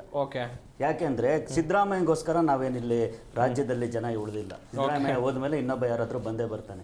ಇವತ್ತು ಇವರು ಮಾಡಿರೋ ಜಾತಿ ಸಮೀಕ್ಷೆಯಲ್ಲಿ ಮುಖ್ಯವಾಗಿ ಮೋಸ ಹೋಗಿರೋರು ಮುಸಲ್ಮಾನ ಜನಾಂಗ. ಯಾಕೆ ಅಂತ ಹೇಳಿದ್ರೆ ಇವತ್ತು ಮುಸಲ್ಮಾನರ ಜನಾಂಗದಲ್ಲಿ 2 ಜಾತಿಗಳಿಗೆ, ಒಂದು ಬೇರೆ ಜಾತಿಯವರಿಗೆ ನೀವು ಬೆಂಗಳೂರು BDA ಕೊಟ್ಟಿದ್ದೀರಾ, ಏನು ಅಧ್ಯಕ್ಷರಾಗಿ ಮಾಡಿದ್ದೀರಾ, ಇನ್ನೊಬ್ಬನ ಸಭಾಪತಿ ಮಾಡಿದ್ದೀರಾ, 2 ಬೇರೆಯವರಿಗೆ ಮಾಡಿದ್ದೀರಾ, ಇನ್ನೊಂದು ನಮ್ಮ ಜಮೀರ್ ಅಹಮದ್ ಖಾನಿಗೆ ಮಾಡಿದ್ದೀರಾ. ನೀವು 52 ಕ್ವಶನ್ಗಳನ್ನ ಕೇಳಿದ್ರಲ್ವಾ, ಅಲ್ಲಿ ಯಾಕೆ ಮುಸಲ್ಮಾನರಿಗೆ ಕೇಳಿಲ್ಲ? ನೀನು ಅಹಮದಿಯನ್ನ, ನೀನು ಏನು ಶಿಯಾನ, ಸುನ್ನಿನ ಅಂತ? ಯಾಕಂದ್ರೆ ಮುಸಲ್ಮಾನ 70 ಲಕ್ಷ ಅಂತ ಬರೆದ್ರು. ಕ್ರೀಮಿ ಲೇಯರ್ಗಳು ಮಾತ್ರ ಇದನ್ನ ಅಧಿಕಾರಗಳನ್ನ ಅನುಭವಿಸ್ತಿದ್ದಾರೆ. ಬಡವರಿಗೇನು ಅದು ಕೇಳಬೇಕಿತ್ತು. ಇವತ್ತು ಮುಸಲ್ಮಾನರಲ್ಲಿ ಯಾರು ಹೆಚ್ಚಿನ ಜನಸಂಖ್ಯೆ ಇದೆ? ಮುಸಲ್ಮಾನರಲ್ಲಿ ನಾನು ಹೇಳ್ತಿರೋದು, ಶಿಯಾಗಳು ಜಾಸ್ತಿ ಇದ್ದಾರಾ, ಸುನ್ನಿ ಜಾಸ್ತಿ ಇದ್ದಾರಾ, ಅಹಮದಿ ಅವ್ರು ಜಾಸ್ತಿ ಇದ್ದಾರಾ, ಇಲ್ಲ ಬೇರೆಗಳು ಜಾಸ್ತಿ ಇದ್ದಾರಾ ಅಂತ ಗೊತ್ತಾಗಿದ್ರೆ ಅವರಿಗೆ ಅನುದಾನಗಳು ಕೊಡೋದಾಗ್ಲಿ, ಅವ್ರ ಅಧಿಕಾರಗಳನ್ನ ಹಂಚೋದಾದ್ರೆ ಸರಿ ಆಗ್ತಾ ಇತ್ತು. ಇವತ್ತೇನಾಗಿದೆ, ಸರ್ವ ಎಲ್ಲ ಮುಸಲ್ಮಾನರನ್ನ ಒಂದು ಕಡೆ ತಗೊಂಡೋಗಿ ಸೇರಿಸಿದ್ದಾರೆ.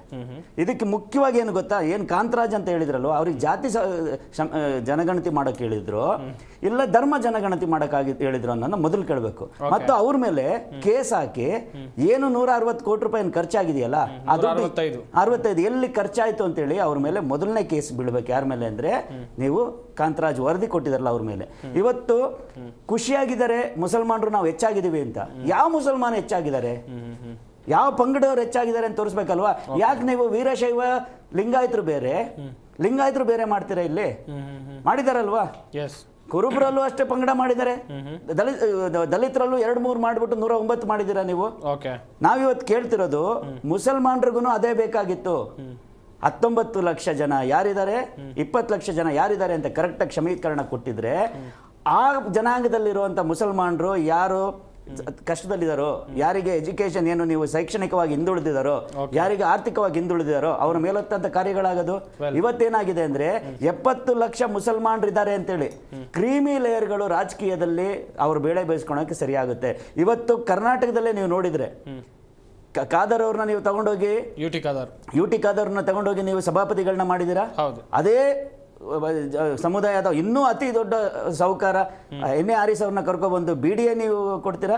ಇನ್ನೊಬ್ಬ ಅತಿ ದೊಡ್ಡ ಸಾಹುಕಾರ ಇಡೀ ಕರ್ನಾಟಕದ ರಾಜಕೀಯದಲ್ಲಿ ಜಮೀರ್ ಅವ್ರನ್ನ ಕರ್ಕೊಬಂದು ನೀವು ಏನು ವಸತಿ ಮತ್ತು ಇದ್ರ ಸಚಿವರನ್ನಾಗಿ ಮಾಡ್ತೀರಾ. ಬಡ ಮುಸಲ್ಮಾನಿಗೆ ಏನ್ ಕೊಟ್ಟಿದ್ದೀರಾ ನೀವು? ಸೈಕಲ್ ಪಂಚರ್ ಹಾಕೋ ಮುಸಲ್ಮಾನ ಅವರಿಂದಲೇ ನೀವು ಗೆದ್ದಿರೋದಲ್ವ ಇವತ್ತು. ಅವ್ರಿಗೆ ಏನ್ ಮಾಡಿದಿರಾ? ಆ ಜನಾಂಗನ ನೀವು ಎಲ್ಲಿತ್ತಿದ್ದೀರಾ? ಕಾಂಗ್ರೆಸ್ ಅವರು ಮುಸಲ್ಮಾನರ ಹೆಗಲ ಮೇಲೆ ಈ ಜಾತಿ ಸಮೀಕರಣ ಇಟ್ಟು ಗುಂಡೊಡಿತಿದೆ ಅಂತ ನಾನು ಹೇಳ್ತಾ ಇದ್ದೀನಿ. ವೆಲ್ ಜನಾರ್ದನ್, ಇನ್ನೊಂದು ಕಡೆಯಲ್ಲಿ ಜೂನ್ 27, 2014 ಹಿಂದುಳಿದ ವರ್ಗಗಳ ಆಯೋಗವನ್ನು ರಚನೆ ಮಾಡಲಾಗುತ್ತೆ. ಸಂದರ್ಭದಲ್ಲಿ CM ಆಗಿದ್ದು ಸಿದ್ದರಾಮಯ್ಯನವರು. ಕಾಂತರಾಜು ಆಯೋಗ ರಚನೆ ಆಗುತ್ತೆ. ಬಿಡುಗಡೆ ಮಾಡಿದ್ದು 197.79 ಕೋಟಿ ರೂಪಾಯಿ. ಆದರೆ ಜಾತಿ ಜನಗಣತಿ ವರದಿಗಾಗಿ ಖರ್ಚಾಗಿದ್ದು 165.15 ಕೋಟಿ. ಅದಾದ ಬಳಿಕ ಜಯಪ್ರಕಾಶ್ ಹೆಗ್ಡೆ ಬರುತ್ತೆ. ಸರ್ಕಾರ ಮತ್ತಷ್ಟು ಅನುದಾನವನ್ನು ಬಿಡುಗಡೆ ಮಾಡುತ್ತೆ BJP ಸರ್ಕಾರ. ಈಗ ಈ ವರದಿಯೇ ಸರಿ ಇಲ್ಲ ಅಂತ ಹೇಳಿದ್ರೆ ಇಷ್ಟೆಲ್ಲ ಹಣ ವ್ಯಯ ಆಯಿತು, ಇನ್ನೊಂದು ಹೊಸ ಸರ್ವೆ ಮಾಡಬೇಕು, ಇದಕ್ಕೆ ಮತ್ತಷ್ಟು ಹಣ ಬೇಕು. ಇಲ್ಲಿ ಜನರ ತೆರಿಗೆ ಹಣದೊಂದಿಗೆ ಆಟ ಆಡುವಂಥ ಕೆಲಸ ಆಗ್ತಾ ಇದೆ. ಹೇಗೆ ತೆರಿಗೆ ಹಣದೊಂದಿಗೆ ಆಟ ಆಡೋ ಕೆಲಸ ಆಗ್ತಾ ಇದೆ, ಮತ್ತಷ್ಟು ತೆರಿಗೆ ಹಾಕುವಂಥ ಕೆಲಸನೂ ಆಗ್ತಾ ಇದೆ, ಅದು ಪ್ರಶ್ನೆ ಅಲ್ಲ. ಆದ್ರೆ ಇಲ್ಲಿ ನಾಗೇಂದ್ರ ಅವರು ಮಾತಾಡ್ತಾ ಹೇಳಿದ್ರು, ಇಷ್ಟೊಂದು ಹಗರಣಗಳಾಗ್ತಾ ಇದೆ, ಅದಾಗ್ತಾ ಇದೆ, ಎಲ್ಲ ಅಟೆನ್ಷನ್ ಡೈವರ್ಟ್ ಮಾಡ್ತಾ ಇದ್ದಾರೆ ಅಂತ ಹೇಳಿ. ಅವರ ಪ್ಲಾನೇ ಅದು. ಯಾವುದೇ ಪಕ್ಷ ಅಧಿಕಾರದಲ್ಲಿದ್ದಾಗ ಅವರಲ್ಲಿ ಒಂದಿಷ್ಟು ವೈಫಲ್ಯ ಇದ್ದರೆ ಜನರ ಗಮನವನ್ನು ಬೇರೆಡೆ ಹರಿಸುವಂಥ ಕೆಲಸವನ್ನು ಮಾಡೋದು ಸಹಜ. ಆ ಪ್ಲ್ಯಾನ್ ಮಾಡಿಕೊಂಡು ಅವ್ರು ಸಕ್ಸಸ್ ಆಗಿದ್ದಾರೆ. ಕಾರಣ ಏನಂದರೆ ಇಲ್ಲಿ ವಿರೋಧ ಪಕ್ಷಗಳ ಫೇಲ್ಯೂರ್. ಈ ಹಗರಣಗಳನ್ನೆಲ್ಲವನ್ನು ಬೆಳಕಿಗೆ ಬಂದಾಗ ಒಂದು ದಿನವೂ ಕೂಡ ಬಿಡದೇ ಇದ್ದಂತೆ ಅದನ್ನು ಹೋರಾಟ ಮಾಡಬೇಕಾಗಿತ್ತು, ಅದ್ರ ವಿರುದ್ಧವಾಗಿ ಹೋರಾಟ ಮಾಡಬೇಕಾಗಿತ್ತು. ಯಾರಿಗೆಲ್ಲ ಸರ್ಕಾರ ಸಂಬಳ ಏರಿಕೆ ಮಾಡುತ್ತೆ, OPS ತರ್ತೀವಿ, ಇದೆಲ್ಲ ಒಂದಷ್ಟು ಭರವಸೆಗಳನ್ನು ಕೊಟ್ಟಿತ್ತಲ್ಲ, ಅದು ಯಾವುದನ್ನು ಕೂಡ ಈಡೇರಿಸದಿದ್ದಂಥ ಸಂದರ್ಭದಲ್ಲಿ ಅದಕ್ಕೆ ಸಂಬಂಧಪಟ್ಟಂಥ ವರ್ಗ ಇರತ್ತಲ್ಲ, ಅವ್ರ ಜೊತೆ ಅಂಗನವಾಡಿ ನೌಕರರು ಇರ್ತಾರೆ, ಅವರಿಗೆ ಸಂಬಳ ಏರಿಸ್ತೀವಿ ಅಂತ ಹೇಳಿದ್ರು, ಅವ್ರ ಜೊತೆ ಹೋಗಿ ನಿಂತ್ಕೊಂಡು ಹೋರಾಟ ಮಾಡಬೇಕಿತ್ತಲ್ಲ ಸರ್ಕಾರದ ವಿರುದ್ಧ. ಸರ್ಕಾರದ ಕಿವಿ ಹಿಂಡುವಂಥ ಕೆಲಸ ಪ್ರತಿ ಕ್ಷಣವೂ ಕೂಡ ವಿರೋಧ ಪಕ್ಷ ಮಾಡದೇ ಇದ್ದಾಗ ಅಧಿಕಾರದಲ್ಲಿದ್ದವರು ಸುಲಭವಾಗಿ ಆರಾಮಾಗಿ ಕುತ್ಕೊಂಡು ಆಡಳಿತ ನಡೆಸ್ತಾರೆ ಅನ್ನೋದಕ್ಕೆ ನಮ್ಮ ರಾಜ್ಯದಲ್ಲಿರುವಂಥ ಸದ್ಯದ ಸ್ಥಿತಿಗತಿಯೇ ಇದಕ್ಕೆ ಒಂದು ಉತ್ತಮ ಉದಾಹರಣೆ. ಇದಕ್ಕೆ ಜಾತಿ ಜನಗಣತಿ ತಂದು ಅವರು ಸುಲಭವಾಗಿ ಹೇಗೆ ಆಟ ಆಡ್ತಾ ಇದ್ದಾರೆ. ಒಂದು ಕಡೆಯಲ್ಲಿ ವಿರೋಧ ಪಕ್ಷವೇ ಬೇಕಾಗಿಲ್ಲ ಇದನ್ನು ವಿರೋಧಿಸೋದಕ್ಕೆ, JDS ಬೇಡ, BJPನೂ ಬೇಡ, ಇವ್ರು ತಂಪಾಡಿಗೆ ತಾವಿದ್ರೂ ಸಹಿತ ಈ ವರದಿ ವಿಚಾರದಲ್ಲಿ ಪರ ವಿರೋಧ ನಡೀತಾನೆ ಇರುತ್ತೆ. ಕಾರಣ ಏನಂತಾರೆ, ಸರ್ಕಾರದ ಒಳಗಡೆನೆ ಎರಡು ಪಂಗಡ ಆಗೋಗಿದೆ. ಒಂದಿಷ್ಟು ಜನ ವಿರೋಧ ಆರಂಭದಲ್ಲೇ ಮಾಡಿದ್ದಾರೆ. DK ಶಿವಕುಮಾರ್ ಅವರು ಆರಂಭದಲ್ಲೇ ಹೇಳಿದ್ರೆ ಸರಿ ಇಲ್ಲ ಅಂತ ಹೇಳಿ ಪ್ರತ್ಯೇಕ ಸಭೆಯನ್ನೆಲ್ಲ ಮಾಡಿಬಿಟ್ಟಿದ್ದಾರೆ. ಆವಾಗಲೇ ಇದು ವಿರೋಧ ಬರಲ್ಲ, ಜಾರಿಗೆ ಬರಲ್ಲ ಅನ್ನೋದು ಸ್ಪಷ್ಟ ಆಗಿತ್ತು. ಈ ಮೊನ್ನೆ ಇದು ಬಂದಾಗಲೂ ಸಹಿತ ಸಂಪುಟದ ಮುಂದೆ ಬಂದಾಗಲೂ ಎಲ್ಲರೂ ನಾವೆಲ್ಲ ಮಾತಾಡ್ಕೊಂಡಿದ್ದಿಷ್ಟೇ, ಇದನ್ನ ಇನ್ನೊಂದೊಂದು ಸಮಿತಿ ರಚನೆ ಮಾಡ್ತಾರೆ, ಉಪಸಮಿತಿ ಅಂತ ಮಾಡ್ತಾರೆ, ಸಂಪುಟ ಉಪಸಮಿತಿ ಮಾಡಿ ಅದನ್ನು ಮುಂದುವರಿಸ್ತಾರೆ, ಹಾಗೆ ಇದು ಮೂಲೆ ಗುಂಪಿಡುತ್ತೆ, ಗೆದ್ದಲು ಹಿಡಿದು ಹೋಗುತ್ತೆ ಅನ್ನೋದು ಸ್ಪಷ್ಟ ಆಗಿತ್ತು. ಆದರೆ ಇನ್ನೂ ಮಾಡಿಲ್ಲ, ಮೋಸ್ಟ್ಲಿ ನೆಕ್ಸ್ಟ್ ಅದನ್ನು ಮಾಡ್ತಾರೆ.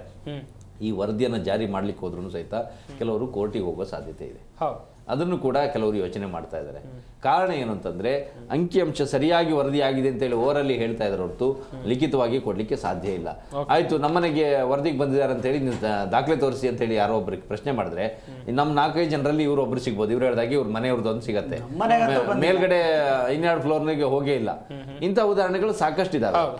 ಓರಲ್ಲಿ ಹೇಳ್ಬೋದು, ನಾವು ಏನೋ ವಾದ ಮಾಡ್ಬೋದು, ನಾವು ಮಾಡಿದ್ದೀವಿ 100ಕ್ಕೆ 100 ಮಾಡಿದ್ದೀವಿ ಅಂತ ಹೇಳಿ, ಎಲ್ಲೋ ಒಂದೆರಡು ಕಡೆಗೆ ಅಪಾರ್ಟ್ಮೆಂಟಲ್ಲಿ ಒಳಗಡೆ ಬಿಟ್ಟಿಲ್ಲ ಅಂತ ಹೇಳಿ ಹೇಳ್ಬೋದು. ಹಾಗಾಗಿ ಇದು ವರದಿ ಅವರು ಹೇಳ್ತಾರೆ ಪ್ರಾಮಾಣಿಕವಾಗಿ ಮಾಡಿದ್ದೀವಿ, 100ಕ್ಕೆ 100 ಸರಿಯಾಗಿದೆ, ಇಲ್ಲ 90% ಆದರೂ ಸರಿಯಾಗಿದೆ ಅಂತೇಳಿ. ಇದನ್ನು ಸರಿಯಾಗಿದೆ ಅಂತ ತೋರಿಸ್ಬೇಕು ಅಂತಂದರೆ ಅಲ್ಲಿ ದಾಖಲೆಗಳು ಇರಬೇಕಾಗತ್ತೆ. ಆ ದಾಖಲೆ ಇದೆಯಾ? ಜಯಪ್ರಕಾಶ್ ಹೆಗ್ಡೆ ಅವ್ರು ಮೊನ್ನೆ ಮಾತಾಡ್ತಾ ಹೇಳಿದ್ರು, ನಿಮ್ಮದು ಸರ್ವೆಯಲ್ಲಿ ನಿಮ್ಮ ಹೆಸರು ಇದೆಯಾ, ಲಿಸ್ಟ್ ಇದೆಯಾ ಇಲ್ವಾ, ನಿಮ್ಮ ಮನೆದಿಲ್ಲ ಅಂತ ಕೇಳಕ್ಕಾದ್ರೆ ಇದಕ್ಕೆ ಹೋಗಿ ಅಂತೇಳಿ DC ಆಫೀಸ್ಗೆ ಹೋಗಿ, ಅಲ್ಲಿ ಹೋಗಿ ಸಿಗತ್ತೆ ಅಂತೇಳಿ. ಇಲ್ಲಿ ವರದಿ ನನ್ನ ಲೀಸ್ಟಲ್ಲಿ ನನ್ನ ಹೆಸರು ಸಿಗ್ಬೋದು, ನನ್ನ ಸಹಿ ಸಿಗತ್ತಾ ಅನ್ನೋದು ಇಂಪಾರ್ಟೆಂಟ್ ಆಗುತ್ತೆ. ಹಳ್ಳಿಗಳಲ್ಲಿ ಬಹಳ ಪ್ರಮುಖವಾಗಿ ಗ್ರಾಮ ಲೆಕ್ಕಿಗನಿಗೆ ಆ ಗ್ರಾಮದ ಪ್ರತಿಯೊಂದು ಮನೆಯ ಸ್ಥಿತಿಗತಿ ಗೊತ್ತಿರುತ್ತೆ. ಬಹುಶಃ ಇಲ್ಲಿ ಆ ರೀತಿಯ ಒಂದು ಸಾಧ್ಯತೆ ಇರುತ್ತೆ. ಗ್ರಾಮ ಲೆಕ್ಕಿಗನ ಕೂರಿಸ್ಕೊಂಡ್ಬಿಟ್ಟು 2 ಕಪ್ ಟೀ ಕಾಫಿ ಇಟ್ಕೊಂಡು, ಅಣ್ಣ ಆ ಮನೆದು ಎಷ್ಟು ಜನ ಇದಾರಣ್ಣ, ಅವ್ರು ಯಾವ ಜಾತಿಯವರಣ್ಣ, ಅವ್ರ ಎಷ್ಟು ಆದಾಯ ಇರ್ಬೋದಣ್ಣ, ಅಣ್ಣ ಅವ್ರದ್ದೊಂದು 5 ಎಕರೆ ಇದೆ ಅಣ್ಣ ಜಮೀನು, ಒಂದು 10 ಕ್ವಿಂಟಲ್ ಅಡಿಕೆ ಆಗತ್ತಣ್ಣ, ಇದು ಬರ್ಕೋಣ, ಹಿಂಗೆ ಹೇಳ್ಕೊಂಡು ಹಂಗೆ ಬರ್ಕೊಂಬಂದಿರೋ ಸಾಧ್ಯತೆ ಇರುತ್ತೆ. ಆ ರೀತಿಯ ವರದಿ ಇದು ಬಹುತೇಕ ಕಡೆ ಆಗಿದೆ. ಎಲ್ಲೂ ಮನೆಗೆ ಹೋಗೇ ಇಲ್ಲ ಅಂತ ಹೇಳಿಲ್ಲ, ಕೆಲವ್ರ ಮನೆಗೆ ಹೋಗಿದ್ದಾರೆ, 100ರಲ್ಲಿ 10 ಮನೆಗೆ ಹೋಗಿದ್ದಾರೆ. ಸಿಟಿಗಳಲ್ಲಿ ಕೆಲವು ಕಡೆ ಹೋಗಿರ್ಬೋದು. ಹಳ್ಳಿಗಳಲ್ಲಿ ಗ್ರಾಮ ಲೆಕ್ಕಿಗನೇ ಈ ವರದಿಯ ಮೂಲ ಪುರುಷ, ಡೌಟೇ ಬೇಡ.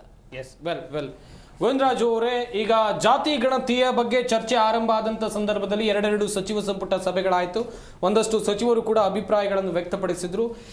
ಇದರಲ್ಲಿ ಲೀಕ್ ಆದಂಥ ಒಂದಷ್ಟು ಮಾಹಿತಿಗಳ ವಿಚಾರದಲ್ಲಿ ಮಾತನಾಡ್ತಾ ಹೋಗುವುದಾದ್ರೆ, ಕೆಲವೊಂದಿಷ್ಟು ಜನ ತಮ್ಮ ಜಾತಿ ಯಾವುದು ಅಂತೇಳಿ ಅವ್ರಿಗೆ ಗೊತ್ತಿಲ್ಲ, ಕೆಲವೊಂದಿಷ್ಟು ಜನ ತಮ್ಮ ಜಾತಿಯನ್ನ ಹೇಳೋಕೆ ನಿರಾಕರಿಸಿದ್ದಾರೆ, ಹಾಗೇನೆ ಇನ್ನೊಂದಿಷ್ಟು ಬೇರೆ ಬೇರೆ ಕಾರಣಗಳನ್ನು ಕೂಡ ಹೇಳ್ತಾ ಇದ್ದಾರೆ. ಈ ವಿಚಾರಕ್ಕೆ ಸಂಬಂಧಿಸಿದಂತೆ ಹೇಳ್ತಾ ಹೋಗೋದಾದ್ರೆ ಇಲ್ಲ ನೋಡಿ ಸರ್, ಯಾವುದೇ ಒಂದು ದತ್ತಾಂಶ ವರದಿಗೆ ಒಂದು ಸರ್ಕಾರ ಒಂದು ಟೀಮ್ ಮಾಡಿ ಕಳಿಸಿದಾಗ ಯಾವುದೇ ವ್ಯಕ್ತಿ ವರದಿನ ಕೊಡೋದಕ್ಕೆ ಆಗಲ್ಲ ಅನ್ನೋದಕ್ಕೆ ಸಾಧ್ಯನೇ ಇಲ್ಲ. ಯಾಕೆಂದ್ರೆ ಇವತ್ತು ಹೆಚ್ಚಿನದಾಗಿ ಮಾಹಿತಿ ಏನಿರ್ತಕ್ಕಂಥದ್ದು ನಮ್ಮ ಮನೆಗೆ ಬಂದಿಲ್ಲ, ಇನ್ಕ್ಲೂಡಿಂಗ್ ನಾನು ಕೂಡ ಹೇಳೋದೇನಂದ್ರೆ ನನ್ನ ಮನೆಗೆ 10 ವರ್ಷದ ಹಿಂದೆ ಯಾವುದೇ ವ್ಯಕ್ತಿ ಬಂದು ವರದಿ ತಯಾರಿಕೆ ನನ್ನ ಹತ್ರ ಬಂದಿಲ್ಲ. ಅದೇ ರೀತಿ ಆದಿಚುಂಚನಗಿರಿ ಸ್ವಾಮೀಜಿಗಳು ಕೂಡ ನನ್ನ ಮನೆಗೆ ಬಂದು ನನ್ನ ವರದಿಯನ್ನು ತಗೊಂಡಿಲ್ಲ ಅಂತಲೇ ಅವ್ರು ಘೋಷಣೆ ಮಾಡಿರ್ತಕ್ಕಂಥದ್ದು. ಅದೇ ರೀತಿ ಮೊನ್ನೆ ಸಿದ್ಧಗಂಗಾ ಸ್ವಾಮೀಜಿಗಳು ನಮ್ಮಲ್ಲಿ ಬಂದು ಯಾರು ವರದಿನ ತಗೊಂಡೋಗಿಲ್ಲ ಅನ್ನೋ ವಿಚಾರನ ಹೇಳಿದ್ರು.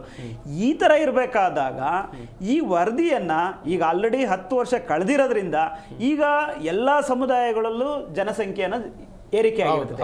ಈಗ ನಮಗೆ ಆ ವರದಿ ಕೊಟ್ಟಿರ್ತಕ್ಕಂಥದ್ದೇನೋ ಸುಮಾರು 6 ಕೋಟಿ ವರದಿ ಇಂಥದ್ದು. ಇವತ್ತು ನಮ್ಮ ಕರ್ನಾಟಕದಲ್ಲಿ ನನಗೆ 8 ಕೋಟಿಗಿಂತ ಜಾಸ್ತಿ ಜನಸಂಖ್ಯೆ ಇದೆ ಅಂತ ಹೇಳ್ಬಿಟ್ಟು ಮಾಹಿತಿ ಇದೆ.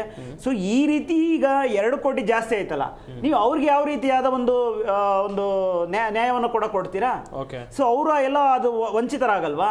ಈಗ ಒಂದು ಸಮುದಾಯದಲ್ಲಿ ಈಗ 10 ಲಕ್ಷ ಇರ್ತಕ್ಕಂಥವ್ರು ಕಳೆದ 10 ವರ್ಷದಲ್ಲಿ ಖಂಡಿತವಾಗ್ಲೂ ಅದರಲ್ಲಿ 10-20% ಜಾಸ್ತಿ ಜನಸಂಖ್ಯೆ ಏರಿಕೆ ಆಗೇ ಆಗಿರುತ್ತೆ. ಅದ್ರ ಒಂದು ಇಲ್ಲಿ ಬಹಳಷ್ಟು ಜನ ಸಮುದಾಯದವರು ಹೇಳ್ತಾ ಇದ್ದಾರೆ, ನಮ್ಮ ಸಮುದಾಯದಲ್ಲಿ ಇಷ್ಟು ಜನಸಂಖ್ಯೆ ಇದೆ, ಇಷ್ಟು ಸಂಖ್ಯೆ ಇದೆ, ನಾವು ಬರೀ 2 ಲಕ್ಷ ಅಲ್ಲ 10 ಲಕ್ಷ ಇದೀವಿ ಅಂದ್ರೆ.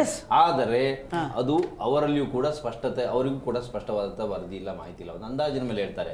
ಮೊನ್ನೆ ಯಾವುದೊಂದು ಪ್ರೆಸ್ ಮೀಟಿಂಗ್ ಹೋಗಿದೆ, ಅದು ಅವರು ಹೇಳ್ತಾ ಇದ್ರು ನಮ್ಮ ಸಮುದಾಯಕ್ಕೆ ಇಷ್ಟು ತೋರಿಸಿದ್ದಾರೆ, ಆದ್ರೆ ನಮ್ದು ಸಮುದಾಯದ ಸಂಖ್ಯೆ ಇಷ್ಟಿದೆ ಅಂತ ಹೇಳಿ. ನಾನು ಸಹಜವಾಗಿ ಅವ್ರು ಕೇಳಿದೆ, ಸರಿ ನಿಮ್ದು ಸಂಘ ಇದೆಯಲ್ಲ, ಸಂಘದಲ್ಲಿ ಎಷ್ಟು ಜನ ಮೆಂಬರ್ಸ್ ಇದ್ದಾರೆ ಅಂದ್ರೆ ನಿಮ್ಮ ಸಮುದಾಯದ ಎಲ್ಲರನ್ನು ಕೂಡ ನೀವು ಅದ್ರಲ್ಲಿ ಮೆನ್ಷನ್ ಮಾಡ್ಕೊಂತ ಎಷ್ಟಿದ್ದಾರೆ ಅಂತ 1000 ಲೆಕ್ಕದಲ್ಲಿ ಹೇಳ್ತಾರೆ. ಅಂದ್ರೆ ಅವ್ರ ಹತ್ರ ಇರೋದು ಸಂಖ್ಯೆ ಅಷ್ಟೇ.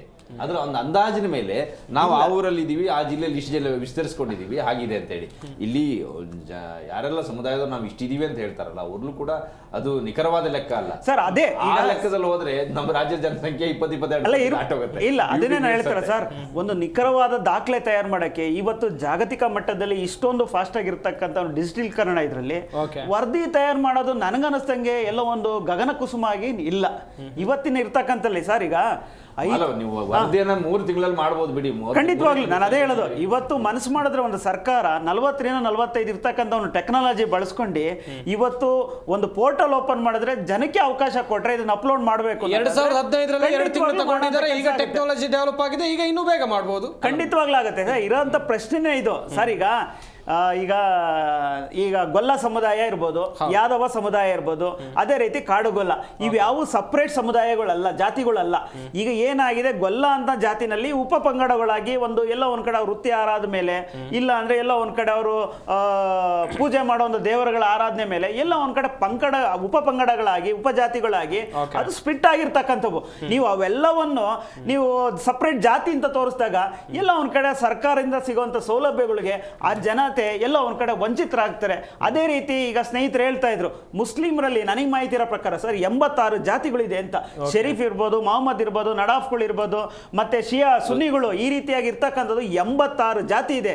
ಅವ್ರು ಹೇಳ್ದಂಗೆ ಅದರಲ್ಲಿ ಎಲ್ಲೋ ಒಂದು ಆರ್ಥಿಕವಾಗಿ ಹಿಂದುಳಿತಕ್ಕಂಥ ಒಂದು ಜಾತಿ ಇದೆ, ಅದನ್ನ ಹುಡುಕಿ ಸಪ್ರೇಟ್ ಎಲ್ಲ ಒಂದ್ ಕಡೆಗೆ ಆ ಸಂಖ್ಯೆಯನ್ನು ಕರೆಕ್ಟಾಗಿ ಕೊಟ್ಟಾಗ ಇಲ್ಲಿ ಅವ್ರಿಗೆ ಸರ್ಕಾರದಿಂದ ಸಿಗುವಂತ ಸೌಲಭ್ಯಗಳು ಸ್ವಲ್ಪದಾಗ ಆರ್ಥಿಕವಾಗಿ ಸ್ವಾವಲಂಬಿಗಳಾಗ್ತಾರೆ. ಆದ್ರೆ ಇಲ್ಲಿ ಇನ್ನೊಂದೇನ್ ಗೊತ್ತಾ ಸರ್, ಇವತ್ತು ಮುಸ್ಲಿಂ ಅನ್ನೋದು ಒಂದು ಧರ್ಮವಾಗಿ ಇಟ್ಟಿರ್ತಕ್ಕಂಥದ್ದು, ಅಲ್ಪಸಂಖ್ಯಾತ ಇದ್ರಲ್ಲಿ ಇರ್ತಕ್ಕಂಥದ್ದು. ಇವ್ರು ಎಲ್ಲವನ್ನು ಯಾಕೆ ಎಲ್ಲವನ್ನು ಜಾತಿ ಲೆಕ್ಕದಲ್ಲಿ ತಗೊಂಬಂದು ಕೂರಿಸ್ತಾ ಇದ್ದಾರೆ ಅನ್ನೋ ವಿಚಾರ ನೋಡಿದ್ರೆ, ಇವತ್ತು ಸಿದ್ದರಾಮಯ್ಯನವ್ರಿಗೆ ಆ ಜಾತಿಯಿಂದ ಒಂದು ಅಫೀಸ್ಮೆಂಟ್ ಅಂದ್ರೆ ಓಲೈಕೆ ಮಾಡೋದ್ರಿಂದ ನನಗೆಲ್ಲ ಒಂದ್ ಕಡೆ ಕುರ್ಚಿಗೆ ಸುಭಿಕ್ಷವಾಗಿ ಇರ್ಬೋದು ನಾನು 5 ವರ್ಷ ಅನ್ನೋ ಒಂದೇ ಉದ್ದೇಶ ಇಟ್ಕೊಂಡು ಇವತ್ತು ಈ ರೀತಿಯಾದ ಒಂದು ರಾಜಕೀಯ ನಡೆಗಳನ್ನ ಎಲ್ಲ ಒಂದ್ ಕಡೆ ಕಾಣ ಕೊಡ್ತಾ ಇದಾರೆ ಅಂತ ನಮ್ಗೆ ಅನಿಸ್ತಾ ಇದೆ. ಜನ ಸರ್ ಹೇಳಿ ಇದ್ರ ವಿಚಾರವಾಗಿ ಏನ್ ಹೇಳ್ತಾರೆ? ಈ ವರದಿ ಸಿದ್ದರಾಮಯ್ಯನವ್ರ ಕುರ್ಚಿಯನ್ನ ನಮ್ಮ ಕಣ್ಣಿಗೆ ನೋಡುವಾಗೆ ಸುಭಿಕ್ಷವಾಗಿ ಇಡಬಹುದು, ಅದರಲ್ಲಿ ಡಿ ಕೆ ಶಿವಕುಮಾರ್ ಈ ವರದಿಯನ್ನು ನಂಬ್ಕೊಂಡು ಅಧಿಕಾರ ಅಲ್ಲ. ಈಗ ಏನಾಗ್ತಾ ಇದೆ ಅಂದ್ರೆ ಒಟ್ಟು ವಿಚಾರಗಳು ತಾಳೆ ಹಾಕಿದಾಗ ಎಲ್ಲ ಒಂದ್ ಕಡೆ ಇದು ಅದಕ್ಕಾಗಿ ಆಗ್ತಾ ಇರಕ್ಕಂತ ಗಾಳ ಅಂತ ನನಗೆ ಅನಿಸ್ತಾ. JDS ವಕ್ತಾರರನ್ನ ಮಾತನಾಡಿಸ್ತಾ ಹೋಗೋಣ ಸರ್. ಈಗ ಇನ್ನೊಂದು ವಿಚಾರ ಅಂತ ಹೇಳಿದ್ರೆ, ವರದಿ ಜಾರಿ ಆಗೋಕೆ ಸಾಕಷ್ಟು ಸಮಯ ಹಿಡಿಬಹುದು, ಅಥವಾ ಒಂದ್ ವೇಳೆ ವರದಿ ಜಾರಿ ಆಯ್ತು ಅಂತ ಹೇಳಿದ್ರೆ ನಿಮ್ಮ ನಿಲುವು ಏನಾಗಿರುತ್ತೆ ಅಂತ ಹೇಳಿ. ಅಲ್ಲ, ಅಲ್ಲ, ದೊಡ್ಡ ದ್ರೋಹ ಮಾಡ್ದಂಗೆ ಆಗುತ್ತೆ ರಾಜ್ಯದ ಜನಕ್ಕೆ. ಇವತ್ತೇನು 7ರಿಂದ 8 ಕೋಟಿ ಜನಸಂಖ್ಯೆ ಇರೋಂಥ ರಾಜ್ಯದಲ್ಲಿ ಒಂದು ಸರಿಯಾದ ದತ್ತಾಂಶ ಇಲ್ಲ ಅಂದರೆ, ಒಂದು ಜನಗಣತಿ ಇಲ್ಲ ಅಂದರೆ, ಒಂದು ಒಳ ಮೀಸಲ ಇದು ಜಾತಿ ಜನಗಣತಿ ಇಲ್ಲ ಅಂತಂದರೆ, ಇವತ್ತು ಏನು ಬೀದಿಗಿಳಿದು ಹೋರಾಟ ಮಾಡ್ತಾ ಒಳ ಮೀಸಲಾತಿಗಳು ಅವ್ರಿಗೆಲ್ಲ ನ್ಯಾಯ ಕೊಡಲಿಲ್ಲ ಅಂದರೆ ಒಂದು ದೊಡ್ಡ ಮೋಸ ಮಾಡ್ದಂಗೆ ಮತ್ತೆ ಗೋಮುಖ ವ್ಯಾಘ್ರ ಅಂತಲೇ ಡಿಕ್ಲೇರ್ ಮಾಡ್ಕೊಂಡ್ಬಿಡ್ತಾರೆ. ಅಂದರೆ ಇವರು ರಾಜಕೀಯಕ್ಕೋಸ್ಕರ ಏನು ಬೇಕಾದ್ರೂ ಮಾಡ್ತಾರೆ. ಯಾವ ಜಾತಿಗಳು ಬೇಕಾದ್ರೂ ತರ್ತಾರೆ, ಯಾವ ಜಾತಿಗಳು ಬೇಕಾದ್ರೂ ವಿಷ ಬೀಜ ಹಾಕ್ತಾರೆ, ಯಾವ ಧರ್ಮಗಳು ಬೇಕಾದ್ರೂ ಬೀದಿ ತರ್ತಾರೆ, ಯಾವ ಜಾತಿ ಮಧ್ಯಗಳು ಇವರು ಕಿಚ್ಚಿ ಮತ್ತೆ ಅವ್ರನ್ನ ಬೀದಿಗಿಳಿಸಿ ಹೋರಾಟ ಮಾಡೋಂಥ ಪರಿಸ್ಥಿತಿ ತರ್ತಾರೆ. ಇವತ್ತು ನಮ್ಮ ಇಂಡಿಯಾ ಏನು, ಇವತ್ತು ನಾವೇನು 1947 ಇಲ್ಲ, 2025 ಇದೆ. ಇವತ್ತು ₹1 ದಂಜನ್ ಬಗ್ಗೆ ತರ್ತಾರೆ. ಇವತ್ತು ಇಡೀ ಖಾತೆಗಳಾಗಿದೆ 147 ಕೋಟಿ ಜನಸಂಖ್ಯೆ ಇರೋಂಥ ದೇಶದಲ್ಲಿ ದಂಜನ್ ಅಂತ ಹೇಳ್ಬಿಟ್ಟು ₹1 ಖಾತೆ ತೆಗಿತಾರೆ, ಜನ್ ಖಾತೆ ತೆಗಿತಾರೆ. 52 ಕೋಟಿ ಅಷ್ಟು ಖಾತೆಗಳು ಓಪನ್ ಆಗಿದ್ದಾವೆ. ಇವತ್ತು ಪ್ರತಿಯೊಬ್ಬ ಬೀದಿ ವ್ಯಾಪಾರಿಗಳಿರ್ಬೋದು, ಇವತ್ತು Google pay, phone pay use ಮಾಡ್ತಾ ಇದ್ದಾರೆ. ಇವತ್ತು ಎಲ್ಲರೂ ಆಧಾರ್ ಕಾರ್ಡ್ ಯೂಸ್ ಮಾಡ್ತಾ ಇದ್ದಾರೆ. ವಿತೌಟ್ ಆಧಾರ್ ಕಾರ್ಡ್ ಯಾವುದೇ ಲಿಂಕ್ ಸಿಗಲ್ಲ.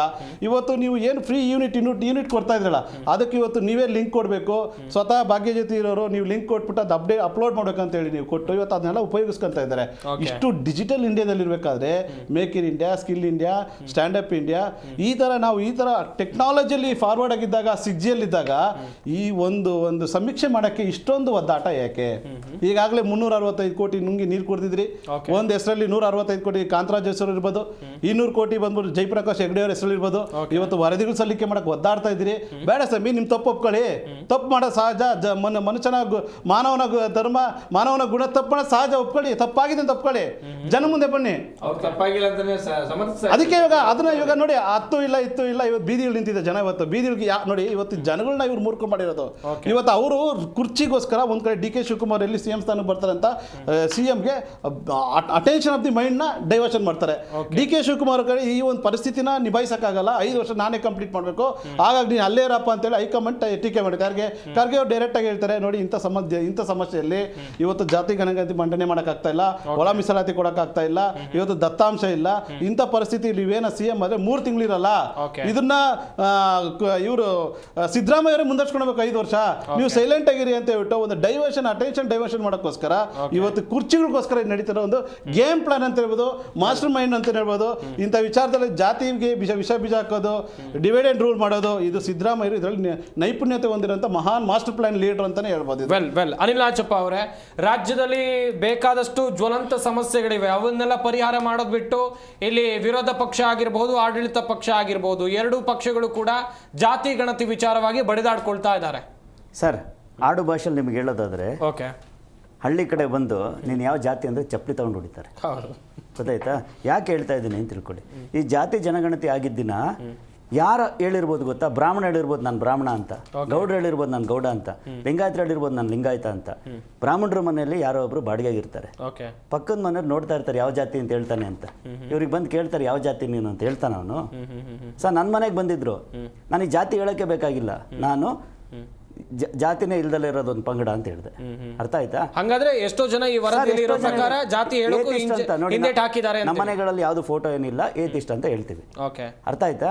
ಯಾಕೆ ಅಂದ್ರೆ ಸರ್, 4-5 ಜನ ಮನೆ ಇರುತ್ತೆ ಸರ್, ವಟಾರದಲ್ಲಿ ಬಂದು ನೀನು ಯಾವ ಜಾತಿ ಅಂತ ಹೇಳಿದ್ರೆ ಅವನು ಆ ವಟಾರದಲ್ಲಿ ಏನೋ ಹೇಳ್ಕೊಂಡು ಓಡಾಡ್ತಿರ್ತಾನೆ. ಯಾಕೆ ಹೇಳ್ತಾ ಇದ್ದೀನಿ ಅಂದರೆ, ಇವತ್ತಿನ ಡೆಕ್ಕನ್ ಹೆರಾಲ್ಡ್ ಪತ್ರಿಕೆಯಲ್ಲೋ ಯಾವುದೋ ಒಂದು ಪತ್ರಿಕೆಯಲ್ಲಿ ಓದಿದೆ, ಸ್ವಿಗ್ಗಿಯಲ್ಲಿ ಆರ್ಡರ್ ತಗೊಬಂದಿರೋ ಹುಡುಗನಿಗೆ ನಿನ್ನ ಹೆಸರೇನು ಅಂತ ಕೇಳಿದ್ದಾರೆ. ನಾರ್ತ್ ಇಂಡಿಯಾದ ಹುಡುಗ ಸ್ವಿಗ್ಗಿಯಲ್ಲಿ ಇದ್ದಂತೆ. ಅವನು ಯಾವುದೋ ಹೆಸರು ಕೇಳಿದಾಗ ಯಾವ ಜಾತಿ ಅಂತ ಕೇಳಿದ್ರೆ ಅವನೇನೋ ಹೇಳ್ಬಿಟ್ಟಿದ್ದಾನೆ, ವಾಪಸ್ ಕಳಿಸಿದ್ದಾರೆ. ಇವತ್ತು ಪತ್ರಿಕೆಯಲ್ಲಿದೆ.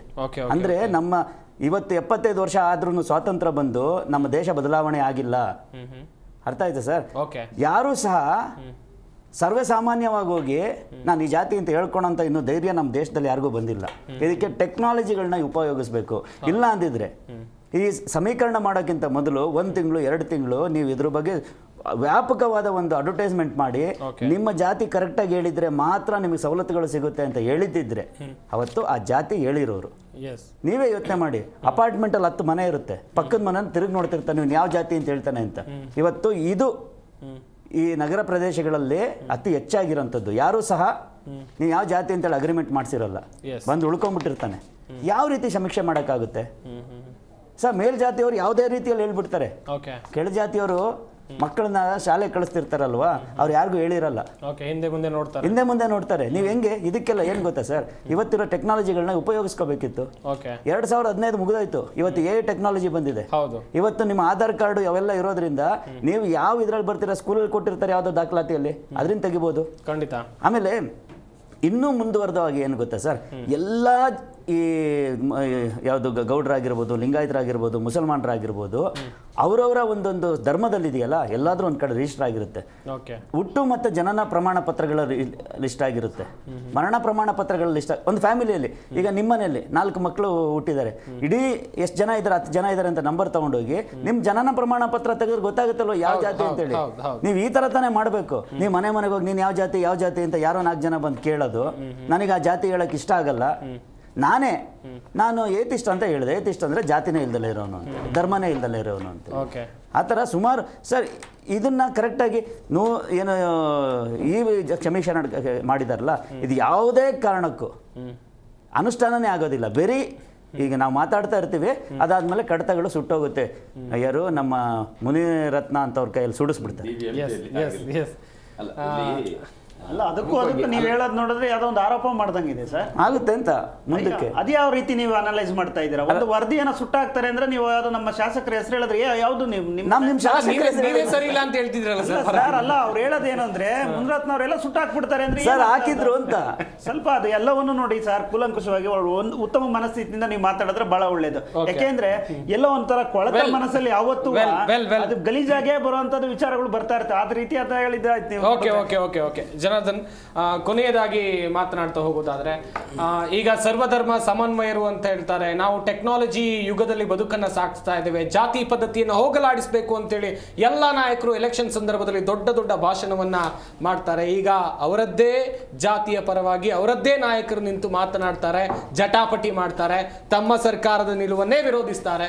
ಈ ಕುರಿತಂತ ಹೇಳ್ತಾ ಹೋಗೋದಾದ್ರೆ, ಜಾತಿ ವ್ಯವಸ್ಥೆ ಈ ರಾಜಕೀಯ ವ್ಯವಸ್ಥೆ ಇರೋ ತನಕ ಹೋಗಲ್ಲ. ಯಾವುದೇ ಕಾರಣಕ್ಕೂ ಅದನ್ನ ಸಾಯಕ್ಕೆ ಬಿಡಲ್ಲ. ಕಾರಣ ಏನಂತಂದ್ರೆ, ಪ್ರತಿಯೊಬ್ಬರೂ ಸಹಿತ ಒಂದು ಚುನಾವಣೆ ನಿಂತಾಗ ಗ್ರಾಮ ಪಂಚಾಯತ್ ಮಟ್ಟದಿಂದ ಲೋಕಸಭೆವರೆಗೂ ಯಾವ ಜಾತಿಯವರಿಗೆ ಕೊಟ್ಟಿದ್ದಾರೆ, ನಮ್ಮ ಜಾತಿಯವರಿಗೆ ಅಲ್ಲಿ ಆ ಸಮುದಾಯದವರು ಎಷ್ಟು ಜನ ಇದ್ದಾರೆ, ಅವರಿಗೆ ಹೆಚ್ಚಿನ ಅವಕಾಶವನ್ನು ಕೊಡಬೇಕು ಅಂತೇಳಿ ನಿಂತಲಿಕ್ಕೆ ಹೊರಡ್ತಾರೆ. ಆ ಕಾರಣಕ್ಕಾಗಿ ಅದು ಭಾಷಣಕ್ಕೆ ಸೀಮಿತ ಹೊರತು ಜಾತಿ ವ್ಯವಸ್ಥೆನ ತೆಗಿಲಿಕ್ಕೆ ಸಾಧ್ಯ ಇಲ್ಲ. ಇಲ್ಲಿ ಇಷ್ಟೊಂದು ಗೊಂದಲಕ್ಕೆ ಅವಕಾಶ ಸಿದ್ದರಾಮಯ್ಯನವರ ಮೊದಲ ಅವಧಿ ಮುಗಿದ ನಂತರದಲ್ಲಿ ಈ ಗೊಂದಲವನ್ನು ಅವತ್ತೇ ಕ್ಲಿಯರ್ ಮಾಡಲಿಕ್ಕೆ ಬಿಜೆಪಿ JDSಗೆ ಅವಕಾಶ ಇತ್ತು, ಮಾಡಬೇಕಾಗಿತ್ತು ಕೂಡ. ಆ ವರದಿಯನ್ನ ಅವತ್ತೇ ಸ್ಪಷ್ಟವಾಗಿ ಸರಿ ಇದೆಯೋ ಇಲ್ಲವೋ ಅನ್ನೋದನ್ನ ತಕ್ಷಣ ನೋಡಿ ತೀರ್ಮಾನವನ್ನ ಹೇಳಬೇಕಾಗಿತ್ತು. ಇವರು ಅದನ್ನ ಯಾಕೆ ಸುದ್ದಿಗೆ ಹೋಗೋದು? ಅದನ್ನ ಸುದ್ದಿಗೆ ಹೋದ್ರೆ ವಿರೋಧಿಸಿದ್ರೆ ಒಂದಷ್ಟು ಜನರು ವಿರೋಧ ಕಟ್ಕೋಬೇಕು, ಸ್ವೀಕರಿಸಿದ್ರೆ ಇನ್ನೊಂದಿಷ್ಟು ಜನರು ವಿರೋಧ. ಈ ಒಂದು ವಿರೋಧಕ್ಕೆ ಭಯ ಬಿದ್ದು ಹಾಗೆ ಉಳಿಸ್ಕೊಂಡ್ಬಂದ್ರು. ಇವತ್ತು ಅದನ್ನ ಸಿದ್ದರಾಮಯ್ಯನವರು ಮುಂದುವರ್ಸ್ಕೊಂಡ್ ಬಂದಿದ್ದಾರೆ. ಕಂಪ್ಲೀಟ್ ಮಾಡ್ತಾರೆ ಅಂತ ನಾನು ಹೇಳಲ್ಲ, ಆ ವಿಶ್ವಾಸನೂ ನನಗಿಲ್ಲ. ಮುಂದುವರ್ಸ್ಕೊಂಡು ಬಂದು ಈಗ ಒಂದು ದಾಳವನ್ನು ಉಳಿಸಿದ್ದಾರೆ. ಕಿತ್ತಾಡ್ಕೊಳ್ಳಿ ನೀವು, ನಾನು ಜೊತೆಯಲ್ಲಿ ಅವ್ರದೇ ಸಹ ಪಾಟೀಲ್ ಜಾರಕಿಹೊಳಿ ಅವರು ಈ ವರದಿ ಮಂಡನೆ ಇನ್ನೂ 1 ವರ್ಷ ತಗೊಳುತ್ತೆ ಅಂತ ಹೇಳ್ತಾ ಇದ್ದಾರೆ. ಅಂದ್ರೆ ಅವ್ರಿಗೆ ಅವರಲ್ಲೇ ಗೊಂದಲ ಒಂದು ಸೃಷ್ಟಿಯಾಗಿದೆ. ನೋಡಿದ್ರಲ್ಲ ವೀಕ್ಷಕರೇ, ನಮ್ಮ ಈ ಚರ್ಚಾ ಕಾರ್ಯಕ್ರಮದಲ್ಲಿ ಸಾಕಷ್ಟು ವಿಚಾರಗಳ ಕುರಿತು ಚರ್ಚೆ ಮಾಡಿದ್ವಿ. ನಮ್ಮ ಈ ಚರ್ಚಾ ಕಾರ್ಯಕ್ರಮದಲ್ಲಿ ಭಾಗಿಯಾದಂತಹ ಜನಾರ್ದನ್ ಹೆಬ್ಬಾರ್, ಹಾಗೇನೆ ಆಪ್ ವಕ್ತಾರರಾಗಿರುವಂತಹ ಅನಿಲ್ ನಾಚಪ್ಪ, ಇನ್ನುಳಿದಂತೆ JDS ವಕ್ತಾರರಾಗಿರುವಂತಹ ಡಾಕ್ಟರ್ P ನಾಗೇಂದ್ರ ಅವರು, ಬಿಜೆಪಿ ವಕ್ತಾರರಾಗಿರುವಂತಹ ಗೋವಿಂದ ರಾಜು ಅವರು, ಎಲ್ಲರಿಗೂ ಕೂಡ ಧನ್ಯವಾದಗಳು ಚರ್ಚೆಯಲ್ಲಿ ಭಾಗಿಯಾಗಿ ಸಾಕಷ್ಟು ಮಾಹಿತಿಯನ್ನು ಕೊಟ್ಟಿದ್ದಕ್ಕಾಗಿ. ಕಾಂಗ್ರೆಸ್ ಬಿಜೆಪಿ ಮಧ್ಯೆ ಜಾತಿ ಗಣತಿ ಮೂಲ ಗಲಾಟೆ ನಡೀತಾ ಇದೆ. ಮೂಲ ಪ್ರತಿ ಎಲ್ಲಿದೆ ಅಂತೇಳಿ ಹುಡುಕಾಟ ನಡೆಸುವಂತ ಕೆಲಸವನ್ನ ಈಗ ಮಾಡ್ತಾ ಇದ್ದಾರೆ ಎರಡೂ ಪಾರ್ಟಿಯವರು. ಯಾಕಂತ ಹೇಳಿದ್ರೆ ಇಲ್ಲಿ 3 ಪಕ್ಷದವರ ಹೊಣೆ ಇದೆ. ಈ ಜಾತಿ ಜನಗಣತಿ ವರದಿ ಸಂದರ್ಭದಲ್ಲಿ 3 ಪಕ್ಷಗಳು ರಾಜ್ಯದಲ್ಲಿ ಆಳ್ವಿಕೆಯನ್ನ ನಡೆಸಿವೆ ಎನ್ನುವಂಥದ್ದನ್ನು ಕೂಡ ನೀವು ಇಲ್ಲಿ ಗಮನದಲ್ಲಿ ಇಟ್ಕೊಳ್ಬೇಕಾಗತ್ತೆ. ಕಾದ್ ನೋಡೋಣ ಮುಂದೆ ಯಾವ ರೀತಿಯಾದಂತಹ ಜಟಾಪಟಿ ನಡೀಬಹುದು ಅಂತೇಳಿ. ಮುಂದಿನ ಸಚಿವ ಸಂಪುಟ ಸಭೆಯಲ್ಲಿ ಸರ್ಕಾರ ಈ ವಿಚಾರವಾಗಿ ಯಾವ ನಿರ್ಧಾರಕ್ಕೆ ಬರಬಹುದು ಅಂತೇಳಿ. ಇದಾಗಿತ್ತು ಇವತ್ತಿನ ಚರ್ಚಾ ವಿಷಯ. ನೋಡ್ತಾ ಇರಿ ಜೀ ಕನ್ನಡ ನ್ಯೂಸ್, ಸತ್ಯವೇ ಸುದ್ದಿಯ ಜೀವಾಳ.